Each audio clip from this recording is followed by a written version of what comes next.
We are waiting for Adam to come, but let's go live because we have to. Hello, everyone. We're alive according to the internet.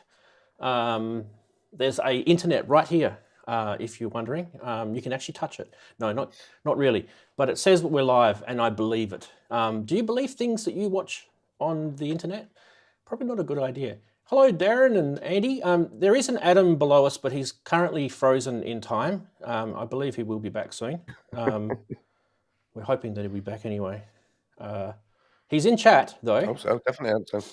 I can see him talking in chat. He just needs to connect his call. And I just double checked to make sure he hasn't messaged me. No issues. Good. Well, how's everyone been? It's the pre-show if you're watching this for the first time. If you're wondering what the pre-show is, the pre-show is where we just muck about for about 15 minutes and iron out all the bugs. And usually that doesn't really iron out all the bugs, as we found out a couple of weeks ago, halfway through the show. The audio just decided to die on me, which I still actually don't know what the hell happened. Anyway, we shall persevere. As you are probably aware, I wasn't here last week because got kids home from school. They've still got another week, but I thought I'll just take 1 week off at least, then I've got a Saturday night where I can spend it with them. That was pretty good. But the only problem is, whilst all that was happening, we've been through lockdown and post-lockdown, and you know they have the phases where they say, right, we're going to open up again, and this, but you've got to walk around, social distance, 4 meters square, blah blah blah, wear masks. So we're just hitting the end of that, and hopefully, cross fingers, we will be free to streak naked down the street next week. No, we'll be free next week, hopefully. But unfortunately for those people who are in Sydney, they aren't in a very good situation. Hello, Adam. Hi, Adam. Now, Adam's muted. Good to have you. Oh. You're muted, my friend. So if you can fix the mic. Here we go. That's better. That's awesome. We are now streaming, Adam, as you probably know, because you probably just checked it. So I was trying to multitask. If you guys have been in this show for years and you've always wondered, who the hell is Adam or Adamski.a? Now you know who he is. He's right below me. There he is there. I could just like elbow him. There he is. Yeah. If you want to see what he looks like up close, there we go. Yay! So we are gonna introduce him formally when we go into the main show. So you guys know the format. At about the turn of the hour, which is about 10 minutes time, we'll hit the main show, introduce everyone formally. But this is just a little soft introduction, so we all are feeling good. How does the audio signal sound? Chatties, let us know in the chat. We'll start with Darren. Just do a little sentence or so. Hello all. And hello, Adam. Just repeat that again. Hello all. Hello, Adam. Okay. I was sorry. I was just. Do you want reverb on it? Sure, I understood that. No, I was just watching the. I was watching my levels. Sorry. Okay, we'll do Andy now. Hello all. Hello, Adam. Beautiful. Andy's good. Okay, and now we'll do Adam. Why change a formula that works? That's what I say. Yeah. Exactly. Good eating. Adam's going to be tricky though. All right. Can everybody hear me loud and clearly? Yeah, we can. Yes. I think it's Lovely. good. Oh, awesome. The chatties will let us know if it sucks because they're here. Okay. There they are. Turn your mic up, Adam. Turn mic up. No, you don't need to. You don't need to. You can just get a bit closer with your mouth if you like. Okay. Yeah. But I can give it a little bit of a boost. How about that? How's that? Yeah, just don't shout if you're doing that. No, I try not to. Don't give me a reason to. I've got a level thing here that I can turn down if I need to. All clear, says Sasquatch. That is a good sign. Awesome. All right, so audio's good, streaming is good, and the show, if I don't say so myself, will be good this week. I'm hoping you guys will enjoy it. There's a good bunch of people already here early, so we've got quite a lot of news. Now, let me just add a caveat to that. Asterisks. Quite a lot of news. Asterisks. Well, there's quite a lot of news, not because it's been 2 weeks since I've been here, but actually that news just appeared this week. So if I had a show last week, it would have been quiet last week. And then this week we'd still be presenting quite a lot of news. So Yeah, it's a good thing. And we may even have a second-hand exclusive here. I'm going to say second-hand exclusive because Wagoo found it for me, and someone else has already YouTubed it. So that's why it's a second-hand exclusive. See? Did you see what I did there? It's clever. So that'll get you wondering what the hell I'm talking about for a few minutes. Yes. Now, what can we do while we're waiting? Let's have a little look at things. Okay. I am going to, firstly, I'm going to show you guys, this is a new purchase. Yes, it's upside down. All the electrons are going to fall out. Don't worry about that. I just can't be bothered flipping the camera. And hopefully you can hear this.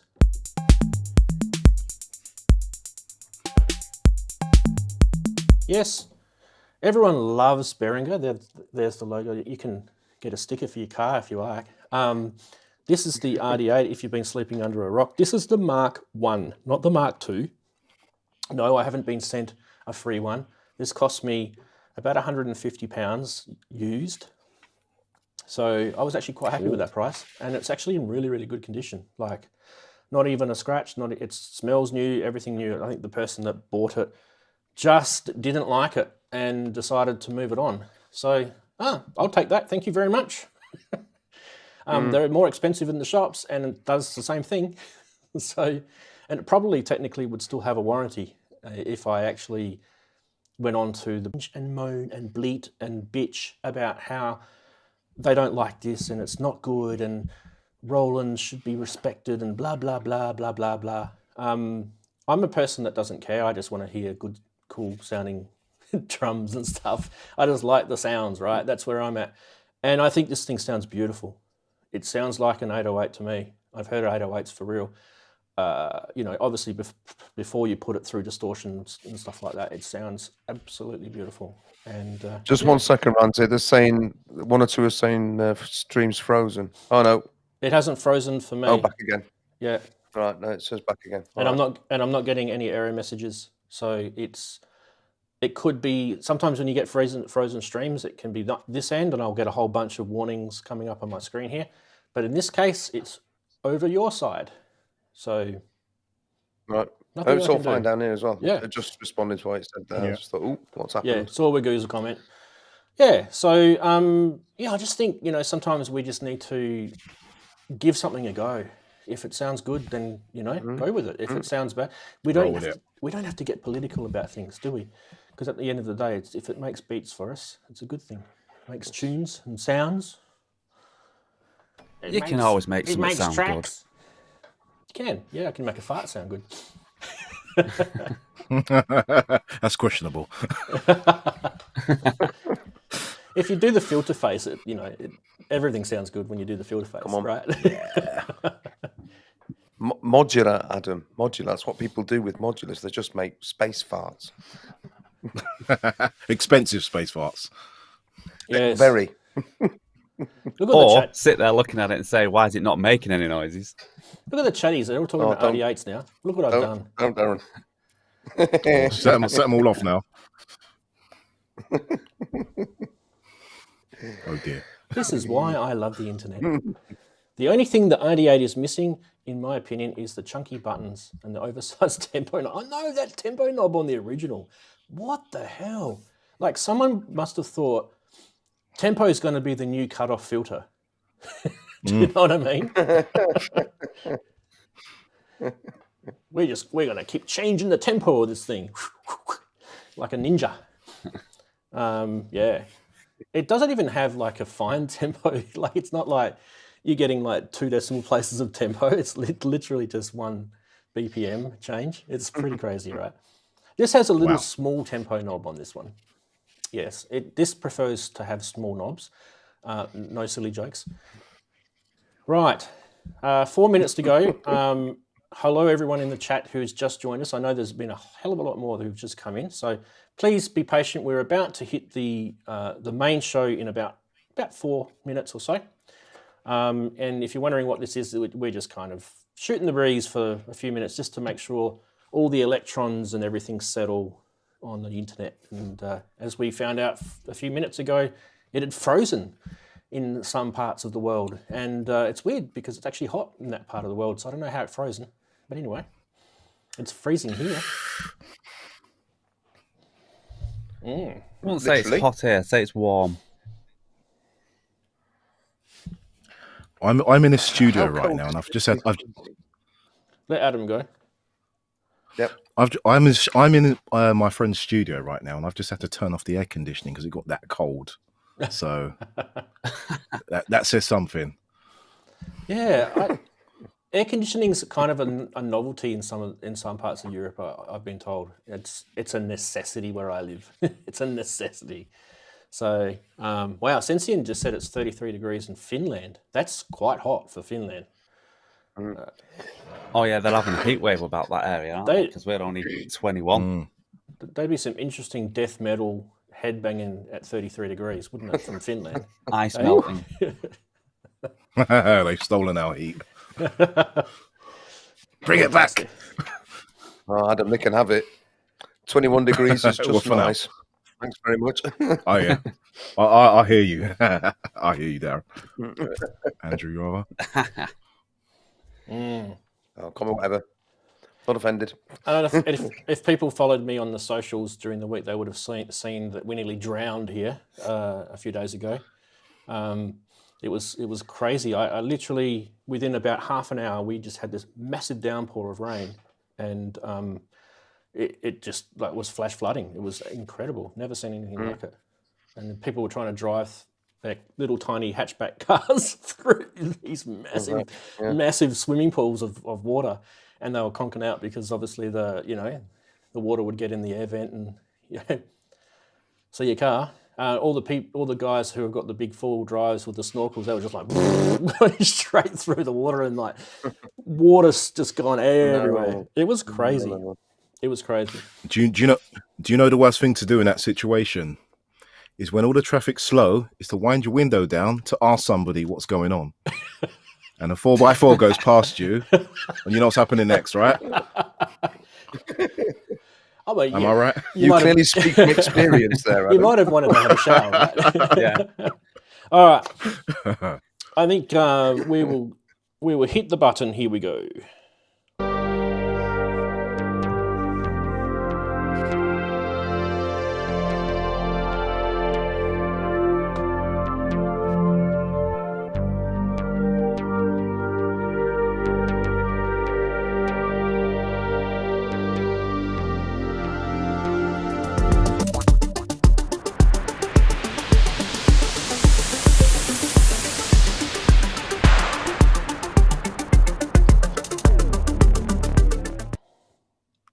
Hello, welcome everyone. It's another Saturday. It's been a couple of Saturdays since I've seen all of you guys. Really, really happy to see you again. And hope you've all had an awesome time. Hope you didn't get too bored last Saturday. I was stuck with the kids and it was a good time we had. So yeah, thanks for watching. If you're new here, really, really big warm welcome to you. And if you're wondering what this is kind of like a synth show. Yeah, another synth show, but we've been around for a while.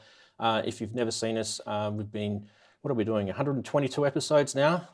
And yeah, this is more sort of like we're all just users of synthesizers, just like you. There's no commercial influence here or anything like that. So it's probably more real, I'm hoping. If that's what you get out of it, let us know in the chat. But yeah, big welcome. And what I do is we've got a couple of regulars and we've got a special guest. And I thought just to be a bit more polite, we'll introduce the special guest first. And this is Adam. A big welcome to you, Adam. Thanks for joining us. Hello, Rans. Hello, Darren, Andrew, and all the chatties. Fantastic. Now, Adam, you are going to obviously tell us all about your custom synth a bit later.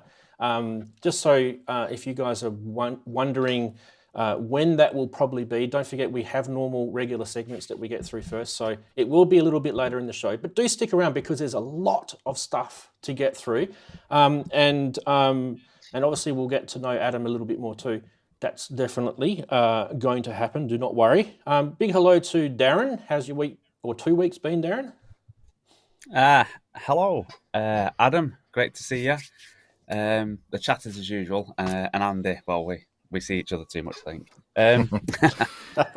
Yeah, it's been good. It's been all right, I suppose. Yeah, not much to say. I've just been working on things, seeing what I want to do. And I dug out a track, my very first track. Well, I'll say my very first track. My very first proper track, I'd say. This is more on Adam's sort of style. It's sort of breakbeaty, minimal breakbeaty, I'd suppose, on the verging on the edge of drum and bass, sort of. So I'll put that out tomorrow. But it's my very first one, or the very first one I can find on any of my hard drives, anyway. So I thought I'd put it out tomorrow. But other than that, just been a quite chilled week. So not when you been say a great deal, just deciding, whoa. When you say it's a virgin, deciding on. Do you mean it was recorded by Richard Branson, or is it going in space next week, or? He can take it into space if he wants on a vinyl. Fair enough. All right, we'll definitely be checking that out in a minute. Big hello to you, Andy. How's your last couple of weeks been? Yeah, hi, Rans.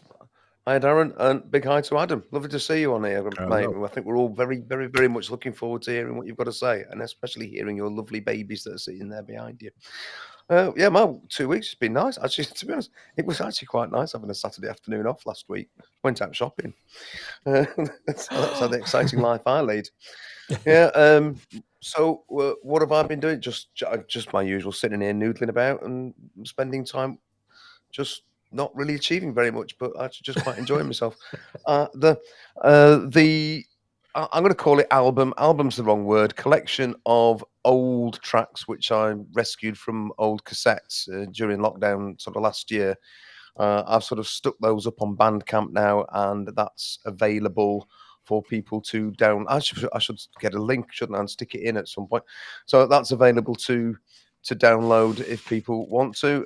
It's totally free. You don't have to pay me anything. I think you can make donations if you want to, but don't worry about that. Don't expect miracles. They're old things that were recorded to cassette. Some of the mixes are a bit ropey, but I think all the tracks have got a bit of a charm to them. So if people are interested, they can go onto Bandcamp and search for Andy Vonal, and there's only one album there so far. So that's me. Right, that's me done. I'll shut up now. Oh, chuck the link in the chat, Andy. Go for it. Right, as well. Will do. Will do. I mean, it's the least we can do. The amount of times you come in here volunteering your free self at that time. So I'll chuck it in the chat. Get the link and I'll stick it in there. Yeah, good man. We want to check it out. Okay, brilliant. And obviously we need to say hello to the chatties. Big hello to everyone in the chat. I will just do a random sort of without mentioning any names and missing names on purpose. I think Wagoo or maybe Danielle might have been the first in the chat today, so I'm not sure who to give it to, but we'll give it to Danielle because she's awesome. We checked out her music a couple of weeks ago. That was pretty cool. So yeah, hello to. I'm scrolling back and it's not scrolling back far enough. So the first person that I see, even I mentioned before there was more, was Martin, and we've got Corrosive Abuser. We've got Keith in Watford. Hello to all of you guys and girls. This is sort of a blanket, guys and girls. Inverted Popes is there. Suzanne Aston's there. Good day to you. And we've got Steve Elbows, Sasquatch, and what else? I mentioned Daniela before. Native VS is there. Sergio is there. So Inky's there as well. AZO Head's there. Mac is there. JX3D, big hello to you and everyone else. So yeah, Yana's there. So I will probably leave it at that because there's a lot of people here. And I'll just scroll right down to the latest chat and just see who's just pumping in to say hello. Future World Machine, Sensian, Apis Lapis, Adsy Fadsy. So big hello to everyone in the chat. Pat Brady as well, QRDNK. I think we've got most of you.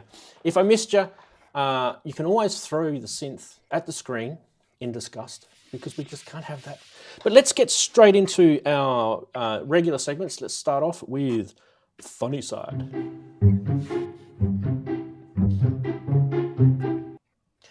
Yes, as I say every week, and I don't know why I even say it, because I just feel like saying it, stranger things do happen at the end of the internet where they have these stupid things called memes.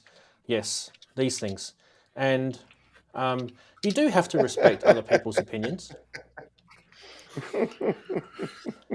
Sometimes it's a bit hard on social media when you're trying to respect their opinions. But yes, not sure if that's microtonal, but it could be. C Phrygian. Yeah. Now, I just wanted to also say a big hello to Robbie. Hello, Robbie. By the way, Robbie, Hi, Robbie. that's your face when JJ hated the DX7. Oh, that is good. And I have posted this in the Facebook group. It's been getting the rounds, but I had to put it on the show because we all love Robbie. If he's here, it's you guys will know him as Failed Muso. Beautiful. Next one. We have got I Cleaned Your Room. Ah. Does anyone get that yet? Love it. Oh my word. Sounds too Locrian to me. Thanks, Yes, Native. yes. And wondering if anyone can remove this rather large cast iron harp out of this keyboard for me. Yes. Current state, yes. Anyway, they're pretty bad this week, I have to admit. What was your favourite, guys? I cleaned the room. Like the one about removing, cleaning the room. Yeah, that's funny. I quite like the keyboard one as well. All right. Yeah, the cleaning the room one and the piano one. I did something similar the other day, funnily enough, for the piano one. Somebody donated someone was giving away what was they giving away? It was like a Yamaha, older Yamaha Electro organ, if you know how big they are. So I'd taken it home, took it in the car, got it home, and then I thought, what can I do with this? I plugged it in. Apparently it did work, and it didn't work, so I butchered it. And when I took it apart, it was a bit more than I sort of bargained for. So yeah, about 4 hours later. So you do know that the actual wiring and those things is very similar to the CS80, right? So I've heard. Yeah. So I've heard, but I'm not sure. I think this was a slightly later revision, not a proper vintage. Okay. Yeah, so yeah, there's a lot of corner cutting I could see going on in there, but like you open it up and there's this tiny little microprocessor, and there's just bricks. There's all these bricks inside to make it heavy. Pretty much. That's what bumps up the value. Yeah, it's called a pikey piano. Beautiful. All right, quick look at what the chatties thought was their favourites. They're talking about the tuning, cleaning. Yep, clean your room. Yep, cool.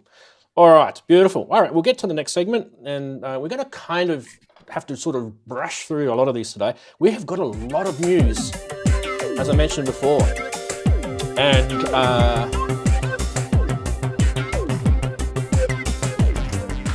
I think what I might do first is I think we might go to some breaking news first. Now, I don't really know if this is really true. It's actually breaking. But if you guys are a fan of Prognosis, the YouTuber, I am. He's an awesome guy. Yep. He's just recently put a video up.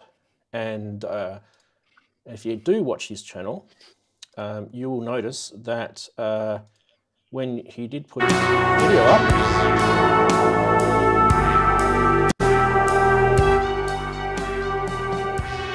all right, let's get to the fact that he has been new products and visited the Athens headquarters of Dreadbox. And I'm not going to play his video because I actually am going to link it in the chat. And I want you guys who definitely subscribe to Prognosis. He's an awesome guy. Battled with cancer and all sorts of stuff. He's a cool dude. But without going through this video, and it's a 22-minute video, what I thought we'd do is, while we've got Jonas' face here, here's a couple of screenshots that Wagoo has taken out of the video. First thing is the synthesizer here, which you can see, and it's called the Nymph. So is that a new synth from Dreadbox? Is that a leak?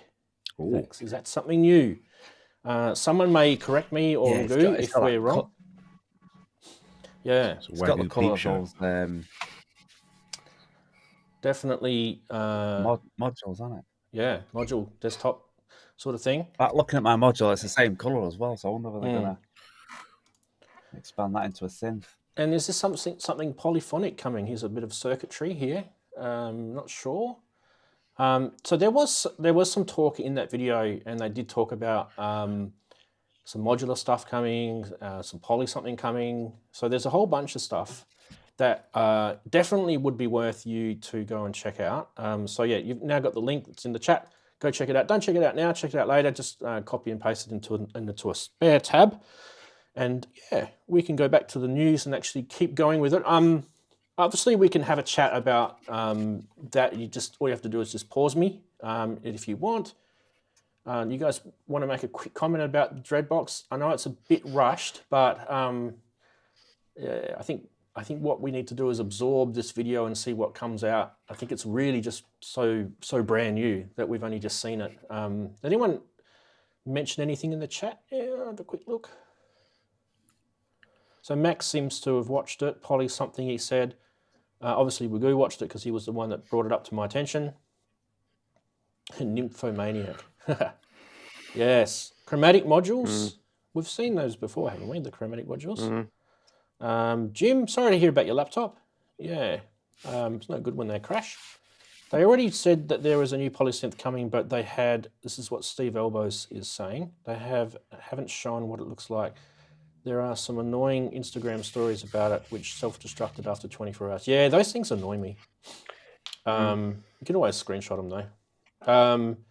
So there were some, Wagoo's just posting in there, there's some other information from the Tour Erebus version 3, Nix version 2 possibly, end of life due to chip shortages. So they're making a final one, so maybe that might be a good idea to have a bit of a fire sale and get rid of them. But yeah. There we go. So hopefully that's sparked a few people who didn't know about Dreadbox to go and check that out. And we need to keep moving though. We will go straight into the regular news segment. And I just want to start off with this bit of news, which I think is actually pretty cool. This is an Argentinian company called GS, GS Music. They are based in Argentina. This is a really nice looking desktop synth. It's called the E7. It's a subtractive polyphonic analog synth. And yes, it is as retro as you can get. This is basically a real big nod in the direction of what a real, 80s or 70s, late 70s, early 80s sounding polyphonic analog VCO synth subtractive would sound like. It's got a very Moog-like layout. So let's have a little bit of a look at it. Polyphonic has got 7 voices. Each voice has 2 oscillators. They're VCOs, and they have sub-oscillators. There's hard sync. Oscillators offer triangle, sawtooth, pulse width modulation. You can also mix pulse with other waveforms. It's got 24 dB low-pass filter with resonance control, 2 envelopes with your standard ADSR, and velocity to attack as well. It's got 3 LFOs. Effects has got built-in chorus and delay. I don't know if the effects are analog. It doesn't actually say. That could be digital. It has 512 presets, 128 multis. Now, when I say multis, this thing is multi-timbral. It's 4-part multi-timbral. And it's a pretty decent size thing. You're looking at about 520 mil wide. So, it's a half a meter wide. It's a pretty decent desktop thing. About 4.5 kilos. Anyway, unfortunately, you can't buy them right now because the literally was announced like 3 or 4 days ago, and within that 3 or 4 days, there was only 10 units that you could get. You wouldn't be getting them until December. They're $1,400 US. They've sold those 10 already. So I guess the next time we would see this is when those 10 would arrive at some cool person's studio. But the next time we would probably get a look at it is in the new year. But I do have a video. So let's check it out. Input impedance can sometimes be... That's not it. What am I doing that one for? There we go. Profit VS. Ooh.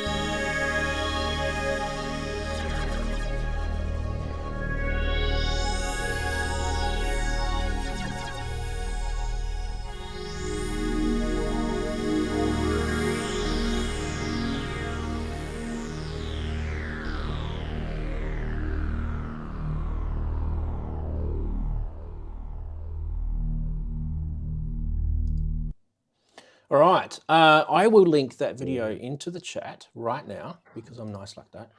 And you guys can go watch a little bit more of that as your heart's content a bit later. A quick comment from you guys. What about you, Adam? I'm going to jump in. Adam, go on, let Adam go. I'll do Adam first because he's new. How do you feel about this thing? Nice. Do you know what? I really like the sound. It's got real. It seems to have like a real bite to it. Something that's kind of missing from a lot of polys these days, I'd say. I think there seems to be such an emphasis on all singing and all dancing synths, but tone is kind of missing to a point. But this just sounds wow, and the form factor as well is like brilliant. Yeah. I actually watched the videos a few days. I watched the videos a few days ago, and I was a little bit kind of bamboozled. I was thinking, have I seen? It looks like something I've seen before, but I soon discovered that this was something brand new. But yeah, it really does kick some ass. Yeah, cool. I think you're on the song there. I think the tone is important. Andy, you were going to jump in.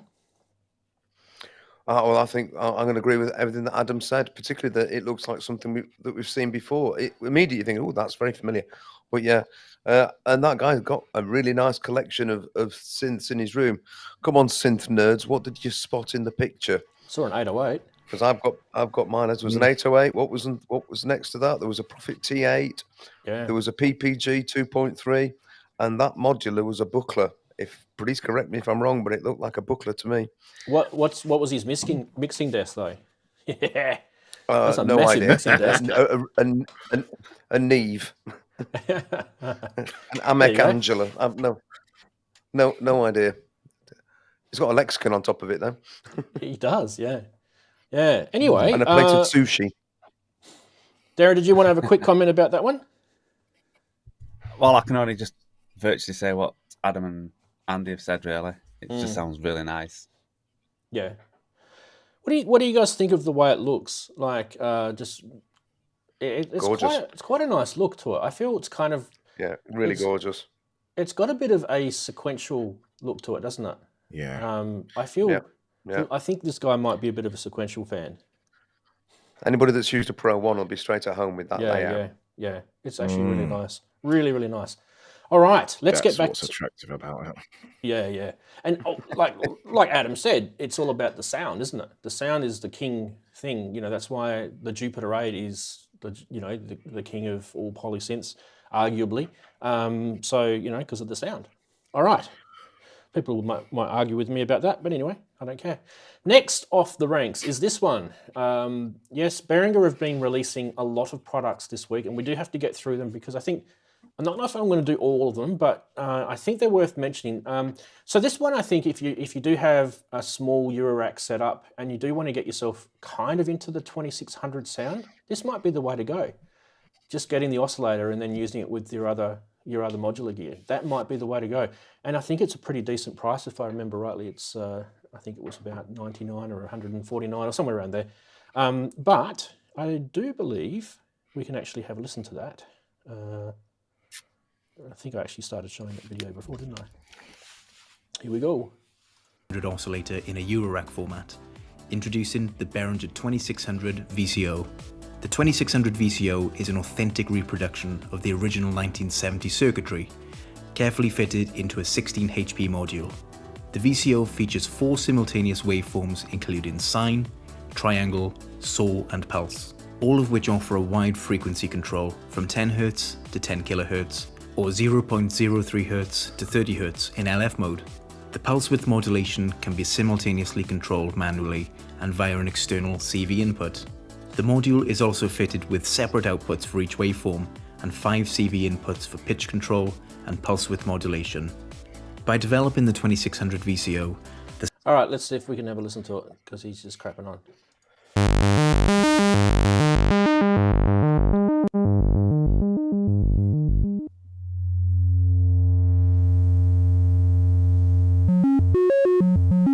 Definitely sounds like a 2600 to me.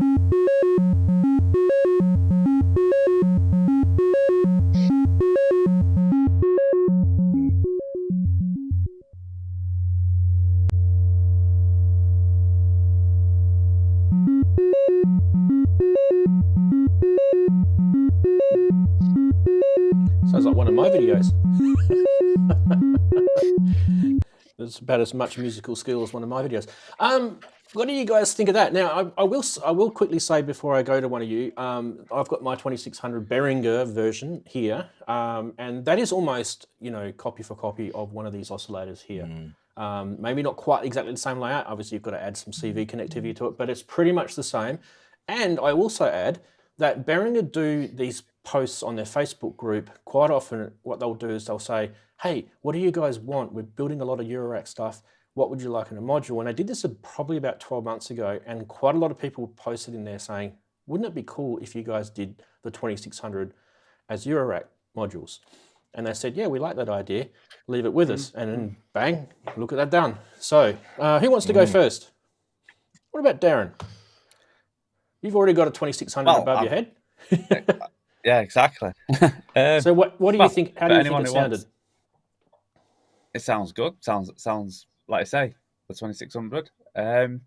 Yeah, say it's having a big 19-inch rack there. If you just want like the oscillators, and if you do move it out onto maybe the filters and other things, you can just build up a rack slowly with it. I think it's quite a good idea. Great, why not? They've got the stuff to do the big 2600 19-inch rack, so why not whittle that down into your rack? Would you say, Darren, that probably the oscillator is probably one of the most important parts of the sound of the 2600? Obviously, it's what generates a sound, but without being too, quirky. But yeah, if you just had the oscillator, I think just the oscillator. Yeah, I would, because it sounds really nice. And let's face it, I mean, the rest of the 2600 is great, but I mean, if you've just got the oscillator or a bunch of the oscillators, I mean, you can stack them up. I mean, could you imagine like a Eurorack full of those oscillators, and then you can put it through any filter you want. You wouldn't be tied to the obviously 2600 filter, which is good. But I mean, just think of what you can patch it through into. Would be quite. Yeah, I like it, and it's not expensive neither. Or as Eurorack goes, it's not. Yeah, absolutely.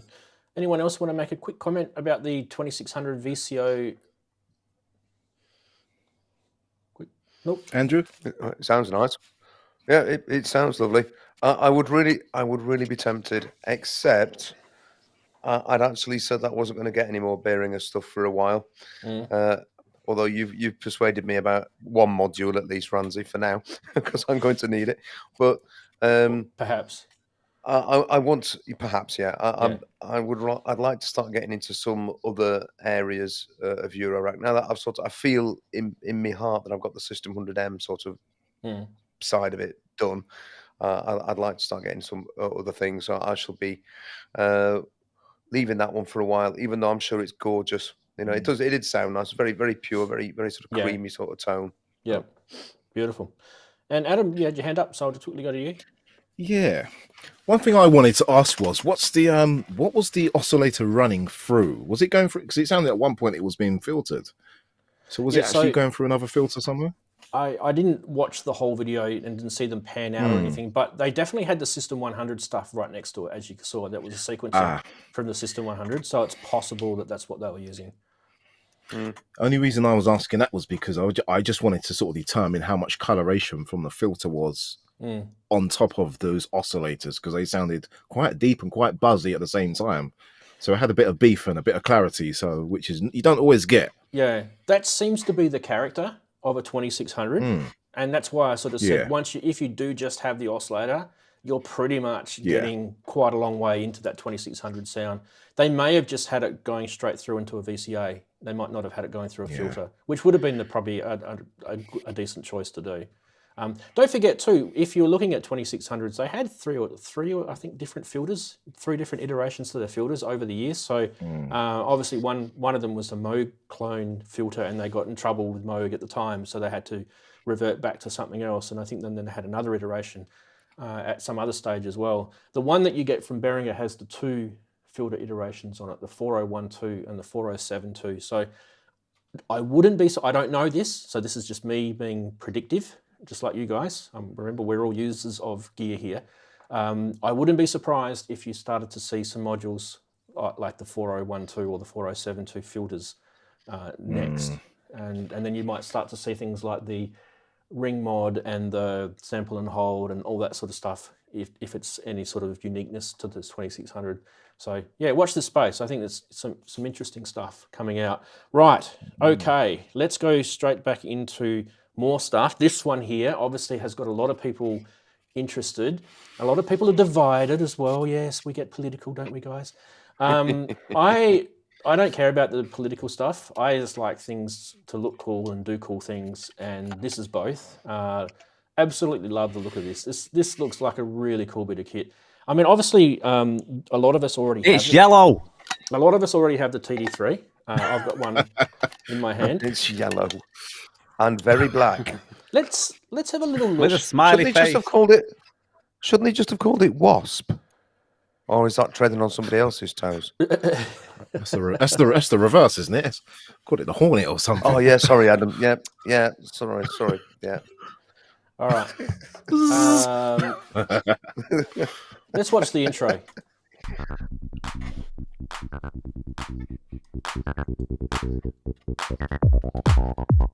Dan here with Behringer, introducing the all-new TD3 MO. It's silver. Yeah, it's two different colours. Yeah, right. Yellow. Taking the TD3 to the next level, the TD3 MO is modded out to the max with brand new circuitry, giving us a club-shaking sub-oscillator, all new parameter controls, a ton of patching capabilities, a MIDI controllable filter, and much more. You know who's getting one of them, and you know where it's going on my studio. Yeah. Is it going to be another yellow one, Darren, or are you going to have a silver one just so you can have a bit of a contrast, so you know which one to actually use? So Darren, if on the right hand side next to the volume control knob, if I start wiggling that switch, does that make me a muff wiggler? Anyway, we shall have a little discussion. Right. Is that a batch operated? Because I can take it out with a bastel. That's a standard TD3. Okay. So you can see there's a lot of real estate over here that didn't have any sort of controls and stuff on. And if you go back, let me just sort of hold it up again. There we go. And if you go back to that, you can see they've filled all that in. So it's just like full of cool little knobs and switches and buttons and things, and you can look like a pilot's cockpit there, doesn't it? It's really, really cool. I like it. And what do you guys think of how it sounds? Did you guys check out the video? I will link that in. It just sounds great.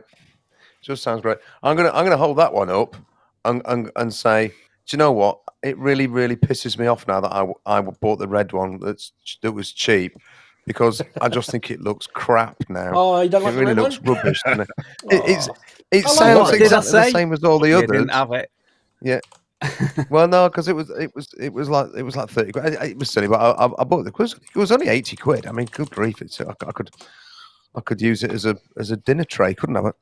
Small dinner tray. But you know what, Andy? Before you get too upset with it, if you had the red MS1, I think they're called now, the SH101 clone, and that next to each other, it would actually look pretty good. It's literally one of those sort of things. I think that's why they've done it. Actually, I think that's why they decided to put a red one. Yeah. No, I haven't. No, but I've just got this. It will do the job. It's a thing, isn't it? It's just a thing. It goes bleep. You're just At jealous. least you haven't got the clear purple one. Yeah, you're just jealous you didn't get the clear purple but one. no, I'm sorry. You see, but I think the clear ones, I think they look amazing. I really like those. Other people say they look dapper. I think they look gorgeous. I like them. There was a clear green one. You know, Robin actually, in Robin's video, he's got a red one, but his is the clear red one. I'm sitting there going, I've got clearness envy. It's wrong. Yeah. You know, I just want to see through it. Look, I will shout out and nod to there's a massive Facebook group that was modding the TD3, and you know, a lot of that stuff that you see in that from thing that Behringer have just done has probably been because they've watched that Facebook group, no doubt. But don't forget too, there's Devilfish, there's all sorts of mods that have been out for years and years and years. So you know, look, it's probably not it's not every mod that you can get for a TB303, but at the same time, it's probably a good collection of them. So, Adam, are you a TB303 fanboy, or like me, or a bit of an acid boy? Not Not exclusively, though I have sort of written a few acid tracks in the past. I sort of have a dabble in it now, and I do sort of incorporate it in music that I use every now and then.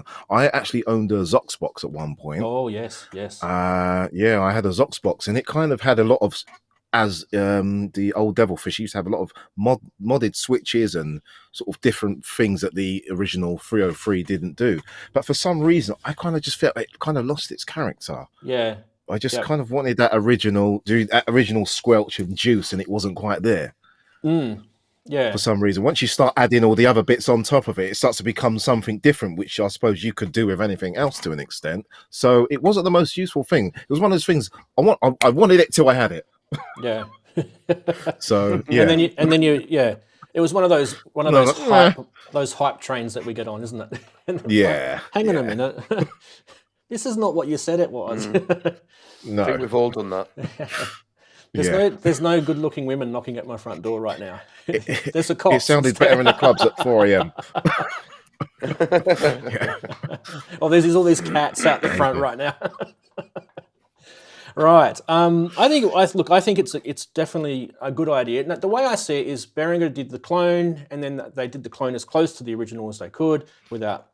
Let's not get into it. They did the clone, and then they did the mod version. So I think it was probably the right time to do it. And whether you like it or not, it's there. Whether you decided to buy it or not, that's your choice. Right. Let's keep going. What are we at? 1, 2, 3, 4. The last one is this one. I had to bring this up. Because this is kind of something that kind of, I don't know, irks me a little bit. I am a owner of a June 60 pedal, and you guys who know my channel would know that I wasn't a huge fan of the result of this pedal. I think they marketed it towards being a Juno chorus. It ended up sounding nothing like the Juno chorus. In fact, they actually used the wrong BBD, Bucket Brigade delayed chip in it. Which it's all been fully documented on my channel. You guys don't need me to rabbit on about that. But what have they gone and done? They've brought out a version 2. And why have they brought out a version 2? Probably to maybe this is really weird. When everyone was kind of saying bad things about the June 60 when it first came out, they were like, "Oh, but it's made for guitars. It's not supposed to sound like a Juno." They were it was all kind of, it was dampening, the bad press type thing. But what have they gone and done? They've brought this out, and what they've done when they've brought this out is they've put this electronics in it now that makes it sound more like a Juno. Like, couldn't you just do this the first time? Anyway, so you can see on here, they've got inside the actual, you open up the case, and inside there you'll be able to switch from guitar to keys. This is a input level gain type switch. And there's also a thing on here where you can actually change the LFO speed. It's not a knob where you can change it gradually. It's literally just a switch from to fast to slow, and which is a bit disappointing because you'd think that they kind of wanted to get it right. They'd give you a bit more control over getting it more right. Because how do we know whether they've got the LFO speed the same as a Juno? I don't know. Anyway, let's have a quick look at TC Electronics video. This came out like about a week ago. Issue with all analog guitar pedals is the signal from a synth can be a lot hotter than that of a guitar. This can lead to overloading the circuit, resulting in unwanted distortion and a less than stellar experience. Since we really wanted to make June 60 V2 a perfect companion for both guitarists and synth players, we've also included an internal slide switch simply labelled guitar and keys. Flip this switch into the keys position and June 60 V2 integrates directly into your synth setup without the need of any special treatment, allowing you to get that authentic Juno chorus spread all over your favourite line level instruments. Running the June 60 V2 in mono is all good and well. All right, we're not going to listen to that guy rabbit on. There was also somewhere along the video where they talked about, I don't know, there was some LFO gain thing. I can't remember. It's okay just to write that speech, and you've just snubbed him. I know. I apologise. I don't really. Anyway, look, I just thought look, if you have not bought a June 60 pedal, don't buy the V1, buy the V2 is kind of what I'm trying to say. I'm trying to help you guys. Look, I've got a V1 here, and there's nothing I can do. I've tried to mod it. There's probably some mods I could do to it, but there's nothing I can do to it in terms of getting it to sound like a Juno. In fact, what I ended up doing is going down a massive different path, and I ended up getting the, what do you call it, frequency modules? The actual Juno chorus module. You got the Juno in module. Eurorack, yeah. And it actually sounds brilliant because it's actually got a proper MN 3009 Bucket Brigade delay chip in it. All right, you guys want to make a quick comment of that? Or have I covered it? Why haven't they just put a switch on the front panel? Why couldn't they just put the switch on the... Why do you have to open it up? Exactly. And why didn't they make the LFO thing a knob, not a switch? Like you could adjust the level, the rate of the LFO. No. Yeah, crazy. exactly. So they're still yet Silly Billy. not quite getting it right, is kind of our point. Anyone else? Shall we move on? Chatties? Yeah. Yeah, I was going to say basically the same thing you guys have said. You'd kind of think common sense would say we'll put these controls in a very accessible, quickly accessible place. You know, especially if you're having this thing live, or you might want a bit more LFO speed. You're not going to sit there with a screwdriver, are you? And your torch and start opening up at a gig, or it kind of just doesn't make sense, really. I like the ideas, but it's not. Again, It's not maybe wait for the control Mark III. like you're never going to use once you've touched it, is it? Look at the... No, wait for the Mark III, though. Get it right. Look at this is the LFO cologne. This is the LFO. Like, how usable is that? You can probably... I don't know if you guys can see it. It says LFO speed, and you've got slow and fast, and it's got a little picture on the circuit board, and then you've got the dip switch on the right. Like, I mean, if you guys bought a synth that had... Like, the internet would break. If they just had an LFO that had slow and fast as a switch on a synth, it would break the friggin' internet. Like, what are they doing? Hey. What are they doing? Hey. Kent's Ranz's joined us. about to rant. All right, beautiful. Okay, we do have more. We do have more. Yes, we do.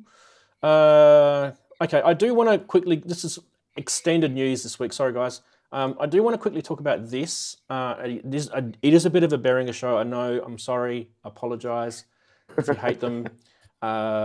Just pretend that it doesn't say Behringer. I don't know. Anyway, the System 15, 35 and 55 is a Eurorack clone of the original Moog modular system. Now, the reason why I want to show this is because quite often we get told as YouTubers and as people who are getting into Eurorack, oh, I hate Eurorack. I can't stand it. It's a rabbit warren. It's just going to cost me thousands of dollars, blah, blah, blah. Just get one of these and you've got yourself all the modules you need, depending on obviously if that's the sound you want, of course. But if you do like that Moog modular sound, wow, what was that? Was that me? Yeah, so that's kind of my point. And actually they're pretty inexpensive when you think about it. Interesting how they've designed this. I think it's 2 Eurorack Go cases for the 55 with some special sort of bracket putting them together. Not sure how they're powering and all that sort of stuff. But anyway, look, I just thought we'd bring it up and you guys can have a little quick comment about it. Go back to here. What do you guys think of the pre sort of designed Moog modular clone sort of setup? Anyone want to? It's great. Yeah. Adam? What one thing you've not mentioned? Sorry, Adam, Go on, Adam. No, you're off first, Adam. No, Cheers. What I was going to say was, I think it's good for those who don't like the hassle of having to work things out, and you know, it's already there. So that's kind of that's quite welcoming to have everything kind of stacked and ready to go, as opposed to everything's individual and you don't know what you're doing. Do you know what I mean? Because that within itself can put a lot of people off. I think that's it's quite a good idea on one hand. That's kind of probably the sort of the theory that I had in mind. But if you're kind of one of these more sort of exploratory sort of people, like I think Andy, you are probably not the sort of person that would buy this because you like to try things out and mix and match, right? Would you say? Well, it's funny because it was what I was originally going to do. I was going to go and get the system 55 modules. and then I decided a different path. And now I'm still very tempted by these, but as I mentioned earlier, I think it'll be a while before I go down that path. There was something else mentioned in these videos that actually really floats my boat, and that is the brackets that they've brought out for connecting two Go cases together, so that you can actually angle them, like this one on the right hand side. You can see that's obviously got these brackets on to make it stand upright. Well, that definitely floats my boat, definitely. Okay. Just 1 second. Right. Okay. Anyone else want to make a quick comment about it? Darren, you're good. You're muted. You're good, and you're muted. Have a drink. Yes, I'm good. Thank you. Yes. Okay, good. No, nothing really to add to it. Whoop, whoop. We can just do this all day. Bing, bing, pew, pew, pew. Laser beams. Right, okay, let's get into the next because I've got more. I do want to talk about this briefly. This is the 2500. What company is that from? Yeah, it's They're not sponsoring you, are they? I know, it's crazy, right? I do apologise. Look, they've just about released everything, all right? Just look at it in the mirror. It says something else. It says Regneheb. Regneheb. There you go. There we go. I thought at first when I saw this, is this a Snakes and Ladders game? So anyway, this is obviously a sequencer for your Eurorack. It's very similar, I guess, to the 960. I feel I prefer the layout to the 960, although I do like the colors and everything. It's very colorful looking. Not really sure what the pulse width does on this, so someone in chat might want to bring that up. And I don't really think this is that much similar to the original 2500. I don't know. Look, this does, if you're sort of wanting to collect all the 2500 stuff and you don't have a sequencer, this is probably going to be good for you. It does have 3 channels. It has 8 gates. So yeah, it's a pretty cool sequencer in that sense. Anyway, I don't have a video or anything on this. I could if I wanted to, but I just wanted to get quick reaction. Andy, I know you've got the 960, so we'll start with you. Yeah, did you have anything you wanted to add to that? I just think it looks gorgeous. It looks great. I'm dead easy to use. I'm sure at least it looks fairly easy to use, fairly intuitive. There was that issue of that the knob that said pulse width, which we were thinking, what does that do? And I think it's the length of the gate. It alters the length of the gate length of the steps, but I'm not entirely certain. Well, I just think it looks lovely. What a nice looking thing. Okay. Shall we just have a quick look at their video before we go any further and just see if maybe they might Production of our 2500 series modules nearing completion, we introduced the 1027 clocked sequential control module. The 1027 module is an 8-position step sequencer from the legendary 2500 series. As with all our 2500 series modules, the 1027 is an authentic reproduction of the circuitry from the historic 1970 system. The module has 8 rows of 3 controls, which provide 3 independently adjustable voltage outputs for each step of the counter, also fitted with a built-in bass generator, allowing the sequencer to step automatically. The 1027 can be used to control other 2500 series modules, including the 1026 preset voltages, or 1050 mix sequencer modules. Or if you're simply wanting to add an authentic 2500 series style sequencer to your setup, the 1027 is fully Eurorack compatible, allowing for connectivity with any compatible plus 12 volt and minus 12 volt modules. All right, so gauging from that, I'm thinking the pulse width is to do with the gate, and maybe it's like a swingy sort of thing. I don't know. Is that kind of what we kind of got out of that? I think guys in the chat were sort of saying something along those lines. Yeah, not sure. Still a little bit scratchy heady for that one. I wish people would describe stuff better. But anyway, some people like the look of that. Some people are collecting the 2500. So yeah, Darren, I know you've got the Metropolis, and that's kind of your king sequencer in your Eurorack setup. Do you have room for another, do you think? Something like that?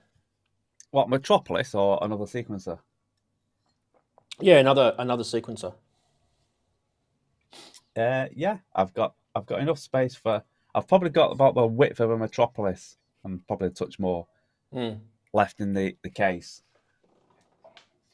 That thing's probably smaller than a Metropolis, if I remember rightly. So you probably got a bit more space left after that. Would that sort of style sequencer be useful? Because it's more old school the way that sequencer works. It's not as I like the old school type. Well, the Metropolis is in a way, isn't it? So yeah, I quite like that style. So yeah, I mean, there's a couple of others that I like the look of, but yeah, it's definitely going the case, and it's my style of sequencer as well. And it's only $149 US as well. But don't forget, I need another yellow thing now, So like you just sell one of those. Just sell one of those yellow ones and just have the mod one and have the standard one. That's what I would do. Someone will buy the yellow one off you. Maybe. Yes. All right. Okay. Have we got anything else? I just thought we'll quickly just get through the last couple of things. What about this quad VCA? I had to show this. This has been breaking the internet, this one.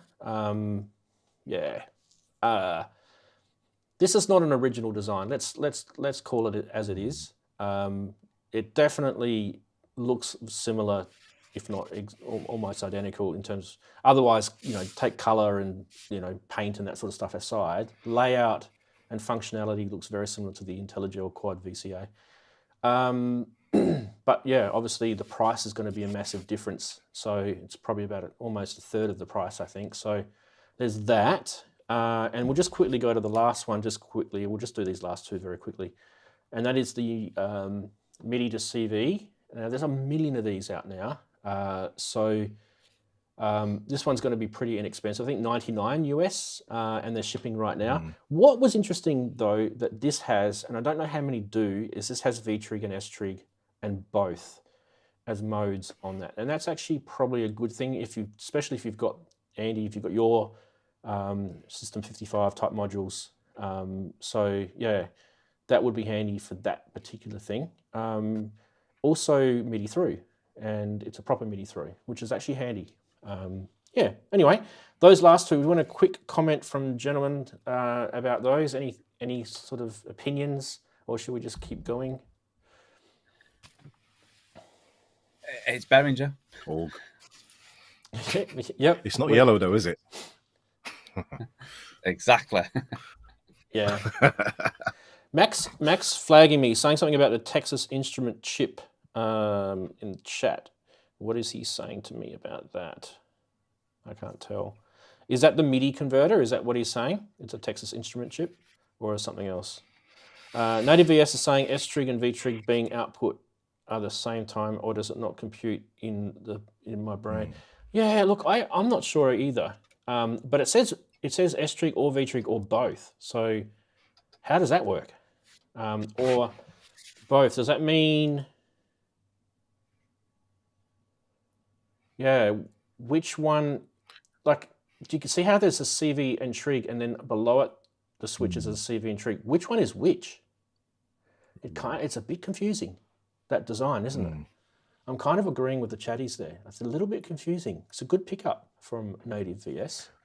Yeah, I think is the one at the bottom just an ordinary trigger, and then the ones at the top are the ones which are sort of inverted, because the Moog S-Trig, it's a different polarity, isn't it? I can't remember the exact details. Again, Native VS would know all the ins and outs of that. Yeah. But that's something that will work, which will interface it directly with the System 55 modules.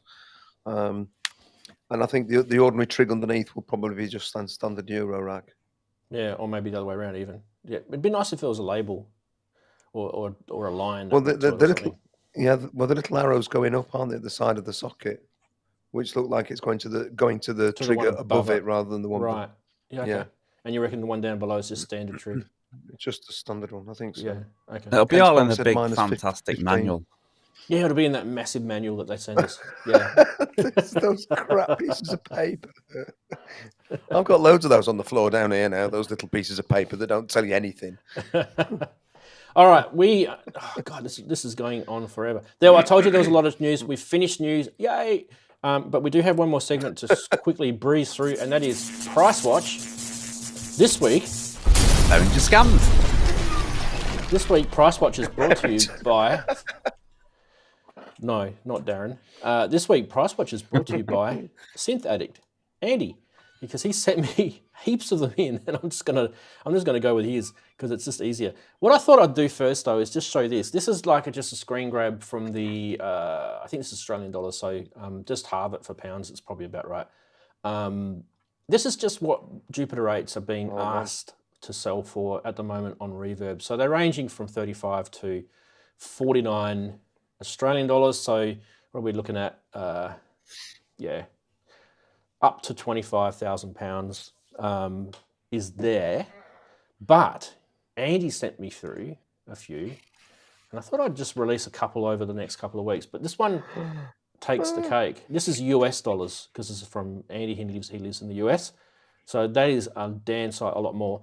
That is a lot of money. Wow. We're starting to get almost. I wonder when it's going to crack the 100K. We should have like a massive drink party or something when it cracks the 100K. I don't know. Like it's just getting crazy. Even the shipping on it is crazy. It's just getting absolutely crazy. How many of these could you employ an engineer to make for you and pay him a decent living whilst he was doing it within 12 months for that money? You know, it's crazy money. It's crazy money. So let's wait for the clone, as they say. Right. And we got this one from, this is all from Andy, Synth Addict, if you're wondering who he is. Fairlight CMI revision, CMI 3 revision 9.34. Revision is just the hardware revision with external SCSI drive and the SD card interface. This is a fully working CMI, I believe. I've checked out the listing. This is not really a scam or anything like that. This one's in Arizona in the United States. Hello to all my Arizona viewers. But if you did want to get yourself into a Fairlight, that's probably not a bad amount of money. When you consider how much these things were when they were brand new. When they were brand new, they were about the price of a house. That is not the price of a house. Well, it might be the price of a house in Arkansas, but not in Arizona. Anyway, the shipping is actually cheaper than Jupiter 8. I just showed before. Dear. Anyway, if Robbie's in the channel, he could probably tell me if that's a good price or not. I don't know why you would want to spend that sort of money on a synth. And we were talking about the RSF Cobol the other day. This has got to be one of the rarest piece of gear I've seen for a while. So this would be probably just a stab. Like, what can I get for this? It's so rare. There's not that many of these. This is the Expander 2 programmable modular. This thing you'd get if you had the Cobol and you got this, you would literally be in a very, very rare state indeed. But yeah, wouldn't that be a nice bit of kit to have? I don't know, about 25,000 US for it. Postage is pretty good though. So yeah. What did the chatties say? They're talking about getting brand new cars. You're not just a brand new car for that sort of money. You'd be getting like a nice sports car or like a high performance car or something, you know, like a really, really prestigious looking car. A Bentley. Just put wheels on your synthesizer. I don't know why I said Bentley, by the way. I just thought it sounded good. Guys, what did you guys think of Price Watch? Which was your favourite? Well, the Fairlights was a thing of dreams, and I'd still sort of love one really. But even though that's a fraction of what its original price, nah. You can still get that. When you think what something like that can do these days, or even something like this one, like the Electro sampler. I mean, it will. Yeah. Cool. You think how technology's moved on a pace? Yeah, absolutely. Yeah. But they don't sound like a Fairlight, do they? Ever. Yeah. I mean, look, I don't know if you guys watched the Pro Synth Network show when they had JJ on. God, that was good. That was It was brilliant. My Synth Geeky propeller was spinning big time during that show. It was so good to listen to him. It was a really good show. It was the way he was talking about the Fairlight and the things that he had to do to get that thing unique. you know, because obviously the sound sets that it came with out of the factory were pretty lame, which I think is a bit of a reminder to us that we really probably need to stop using presets, you know, if we are using them. Well, because he also said that Gary Langham was very, very much responsible for getting the thing to sound good at all. The processing that he had to put on it to make it punch, and and they did make it sound good. Prognosis is with us. Hiya, Prognosis. Great to see you, fella. We showed a little bit of your video, so big thumbs up for your video, matey. Before that was good. Definitely go check it out. I posted it way back earlier. And lucky you that you went to Dreadbox. That would have been cool. I definitely would have liked to have done that. Would have, you know, you should tell us you're doing these things.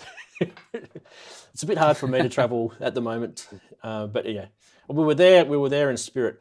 Okay, we are now at the end of all the main parts of the show, and we're now at the best part of the show where we can finally talk to Adam, and we can talk about his custom synth that he's made. So Adam, what we'll do is we'll start just with you, because I mean we've known you in the chat now for a while. I think I can remember you being fairly early in the piece when we started doing these live shows. So you've been around for a while, and it's good to have. You've got better memory than me. It's definitely good to have you on to see a face to the name. We do love getting that. So that is actually a cool thing. Now, tell us a little bit about yourself and, you know, how you got to where you are today, sort of thing with synths.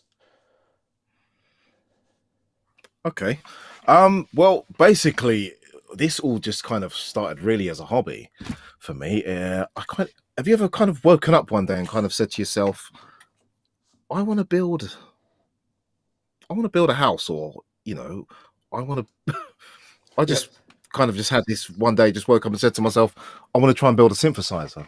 So I kind of run the idea past my friend, and we kind of had a little bit of a chat about it. And he kind of said to me, well, is it really worth building a synthesizer when you can buy Eurorack, and, you know, you can get into Eurorack and all the rest of it?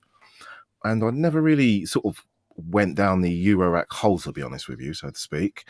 And I just had a look at a few videos on YouTube. There was a guy called I think he was called Kenneth something. I can't remember the exact name, but basically he did this very small DIY unit where he used it was called the LDR synth, and he basically uses a light dependent resistor to control the filter. And he generated quite a lot of hype because it was such a simple design, and he kind of gave away the circuit designs and everything like that.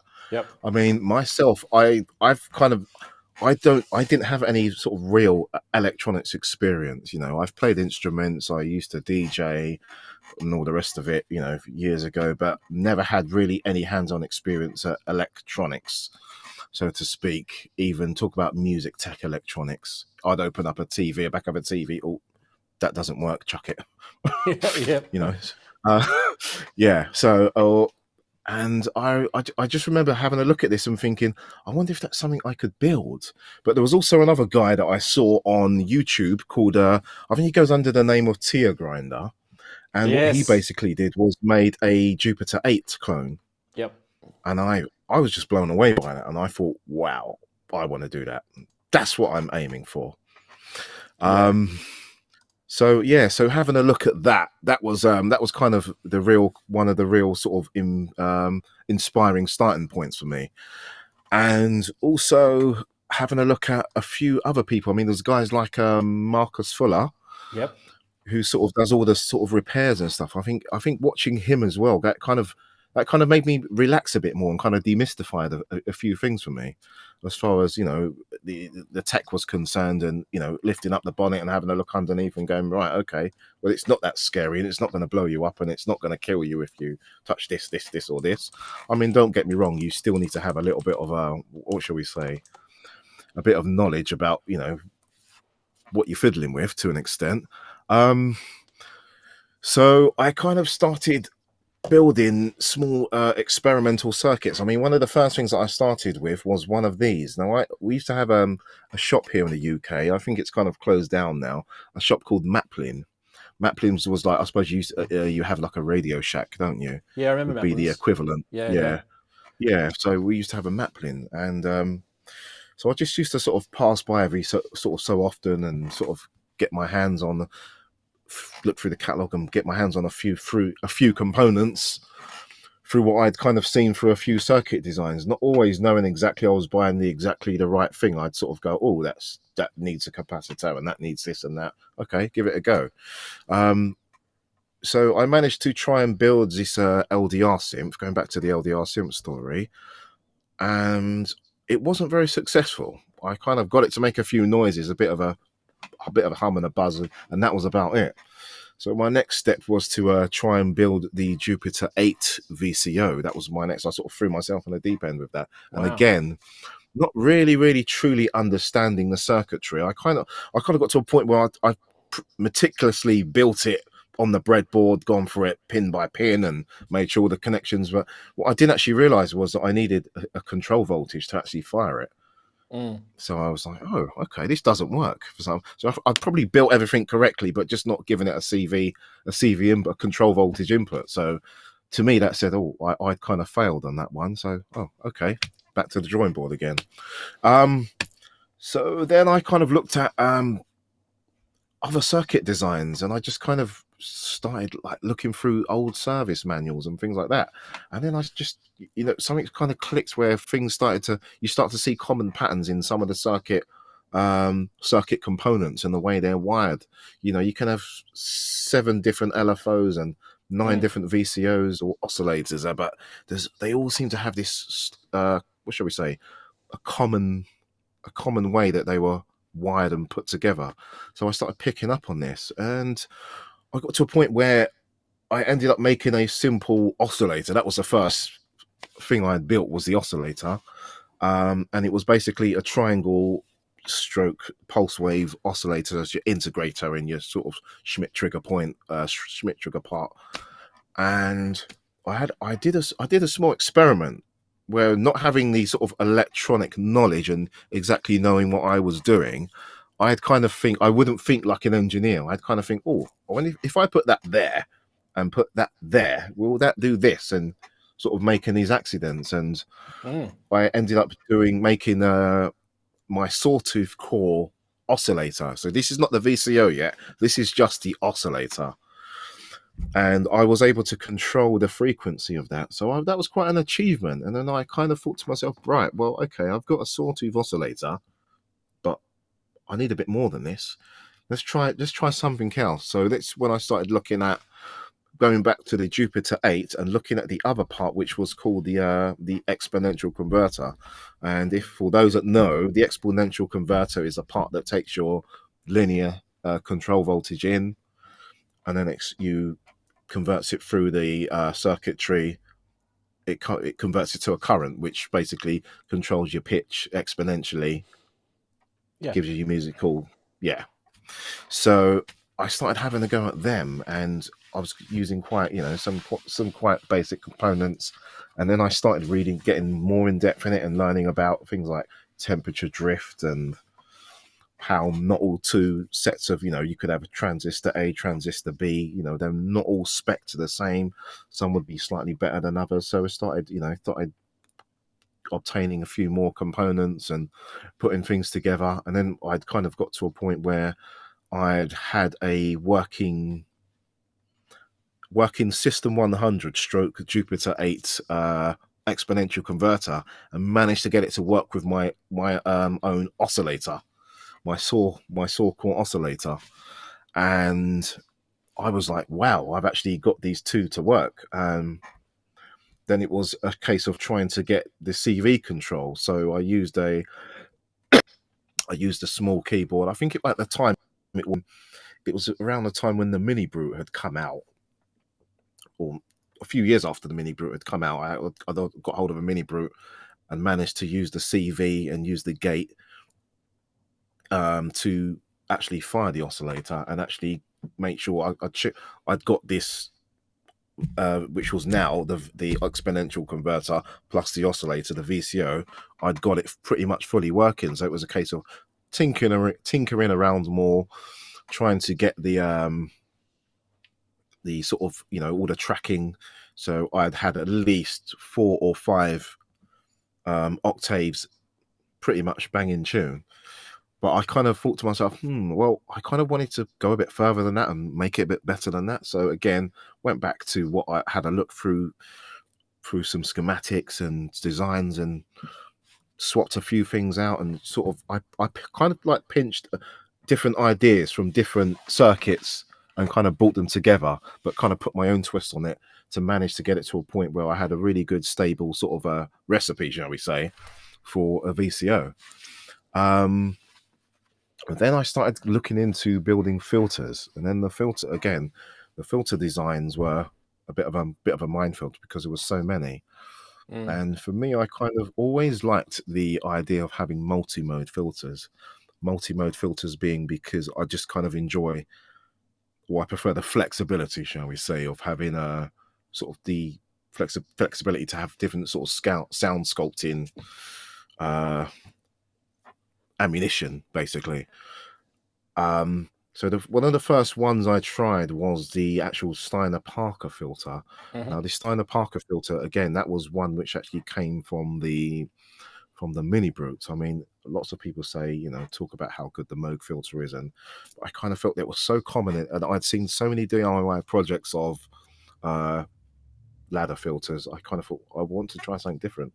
So I had a go at the Steiner-Parker filter design. And again, it had come to a point where it wasn't quite working, but it nearly was. And rather than try and rectify the faults that possibly were there, I did my own little experiments and put my own twist on it, started removing stuff, and I'd almost kind of half changed the actual design by the time I'd finished with it. And it got to a point where I started putting a little bit of my videos on YouTube. On one of my first videos, I just said, you know, this is a DIY synthesizer, you know, have a look, people. And there wasn't nothing too special about it. Then I kind of started progressing on to showing, you know, the waveforms and stuff like that on screen and getting a bit of feedback from that. And it kind of pushed me to go on.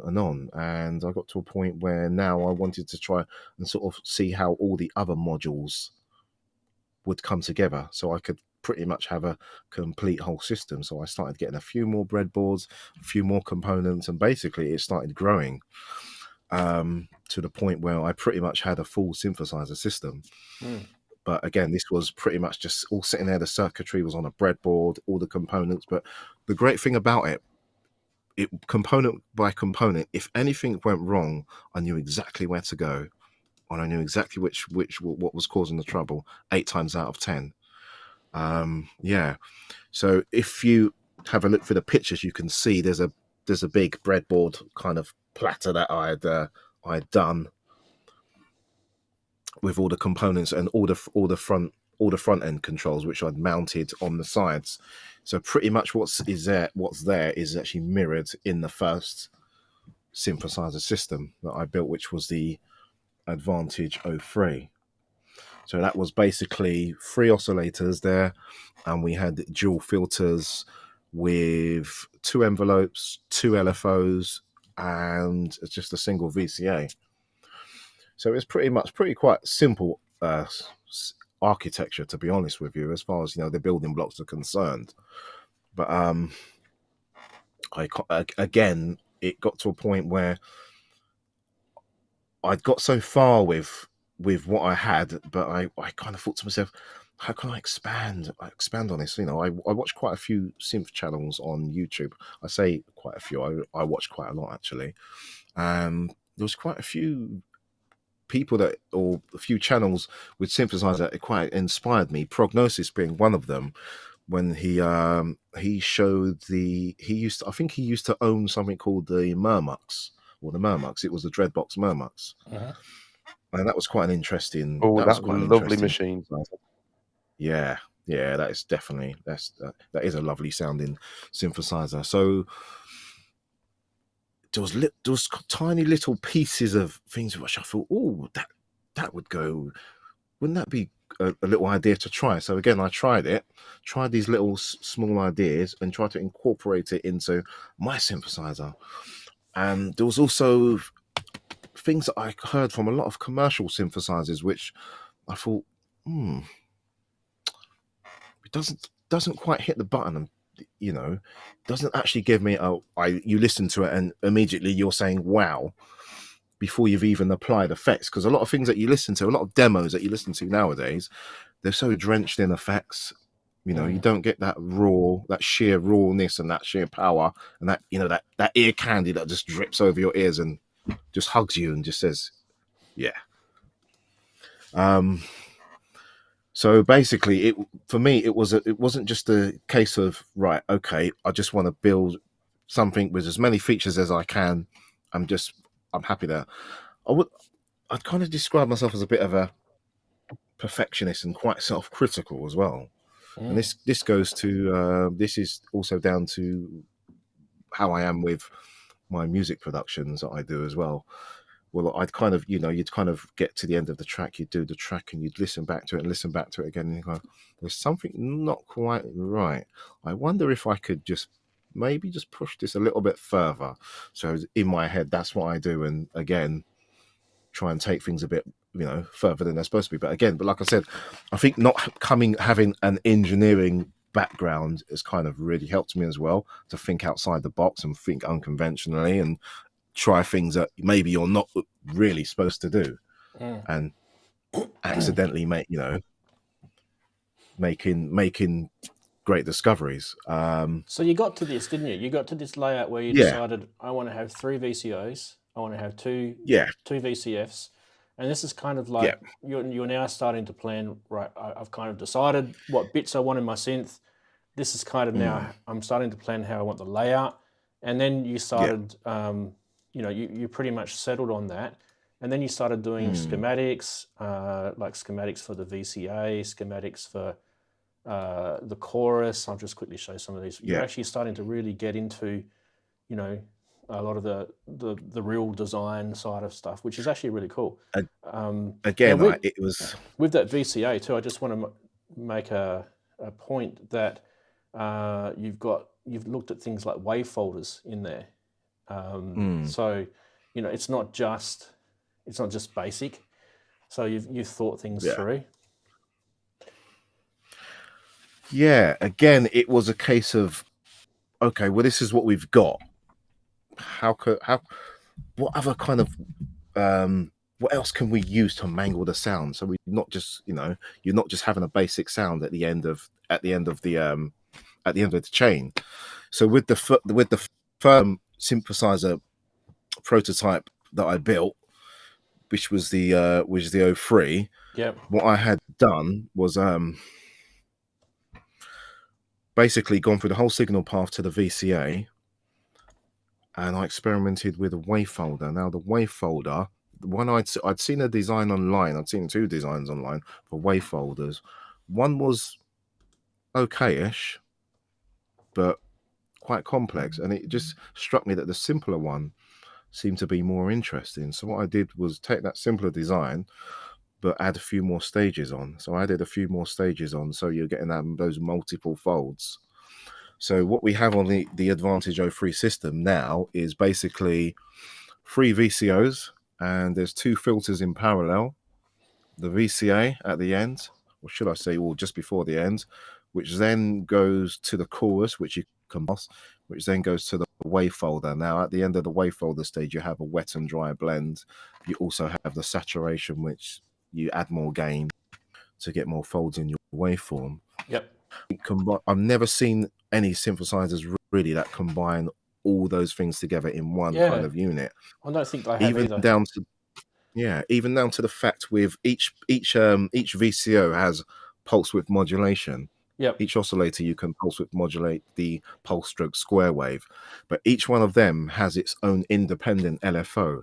And I think having those independent LFO controls just gives you that little bit more of an interesting texture. Yeah. Because usually you kind of see oscillators that might have 1 or 2 with pulse width, and then the third might be sort of cut back. and you think to yourself, Yeah. like, why did they cut back the last one? Like, you know, but yeah, no, I like what you're doing. Yeah. Okay, so a couple more sort of pictures here. There's some drawings here. Sorry, some photos here of you building the wood enclosure. So you just for people that are watching this, it's not a quick thing to do this. This is an endeavor that you've got to take on. Do you want to just sort of tell us a little bit about your design choices and what made you sort of feel that I want to go down this route with like a sort of desktop module?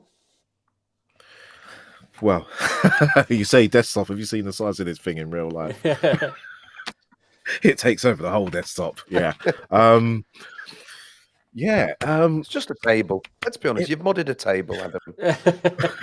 So that's the top-down view of it for everyone. That's the O. Yeah. There's the O2. It's for people with bad eyesight like me. Well, yeah. There you go. Thinking of the elderly. Only joking, Darren. True. No, that's true. Darren's just thinking about doing this on a park bench. Don't worry about him. Oh yeah, that looked good. That one of them. You could actually get in it and sleep. And then little bastard at the side.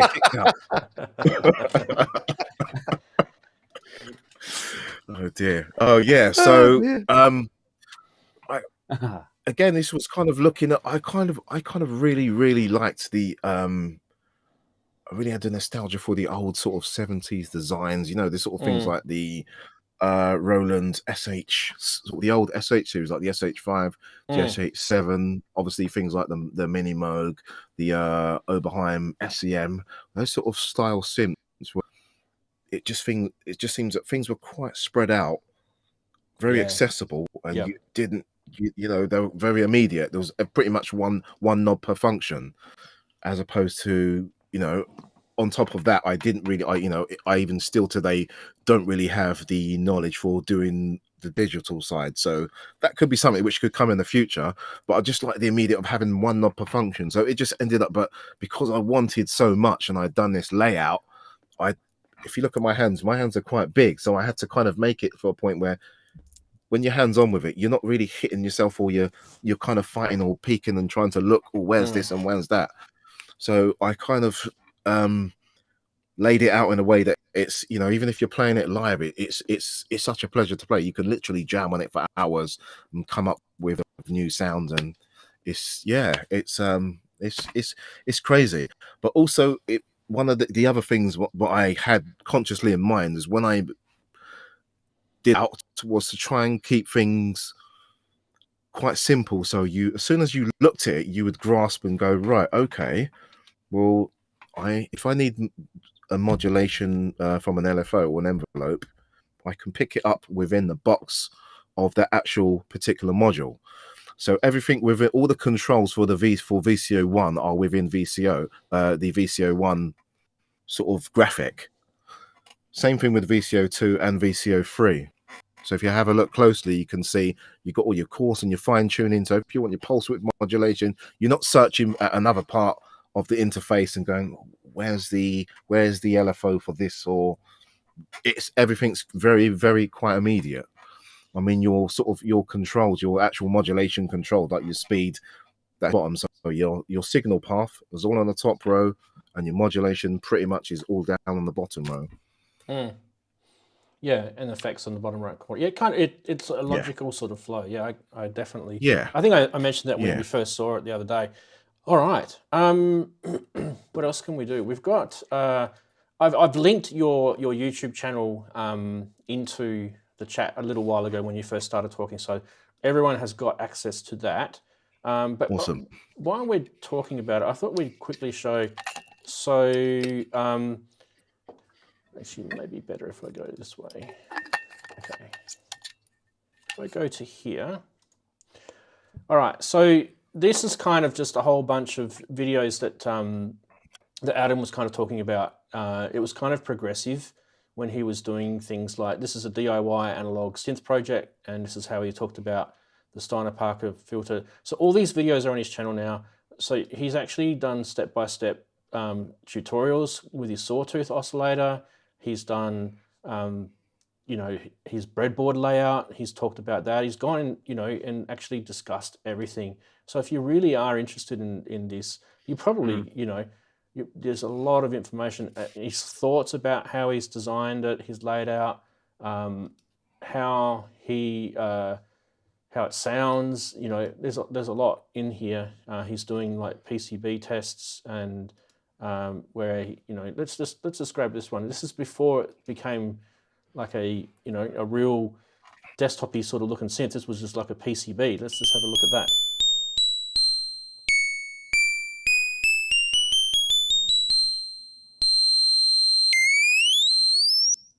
Let's not kill our ears. This might buffer because I've got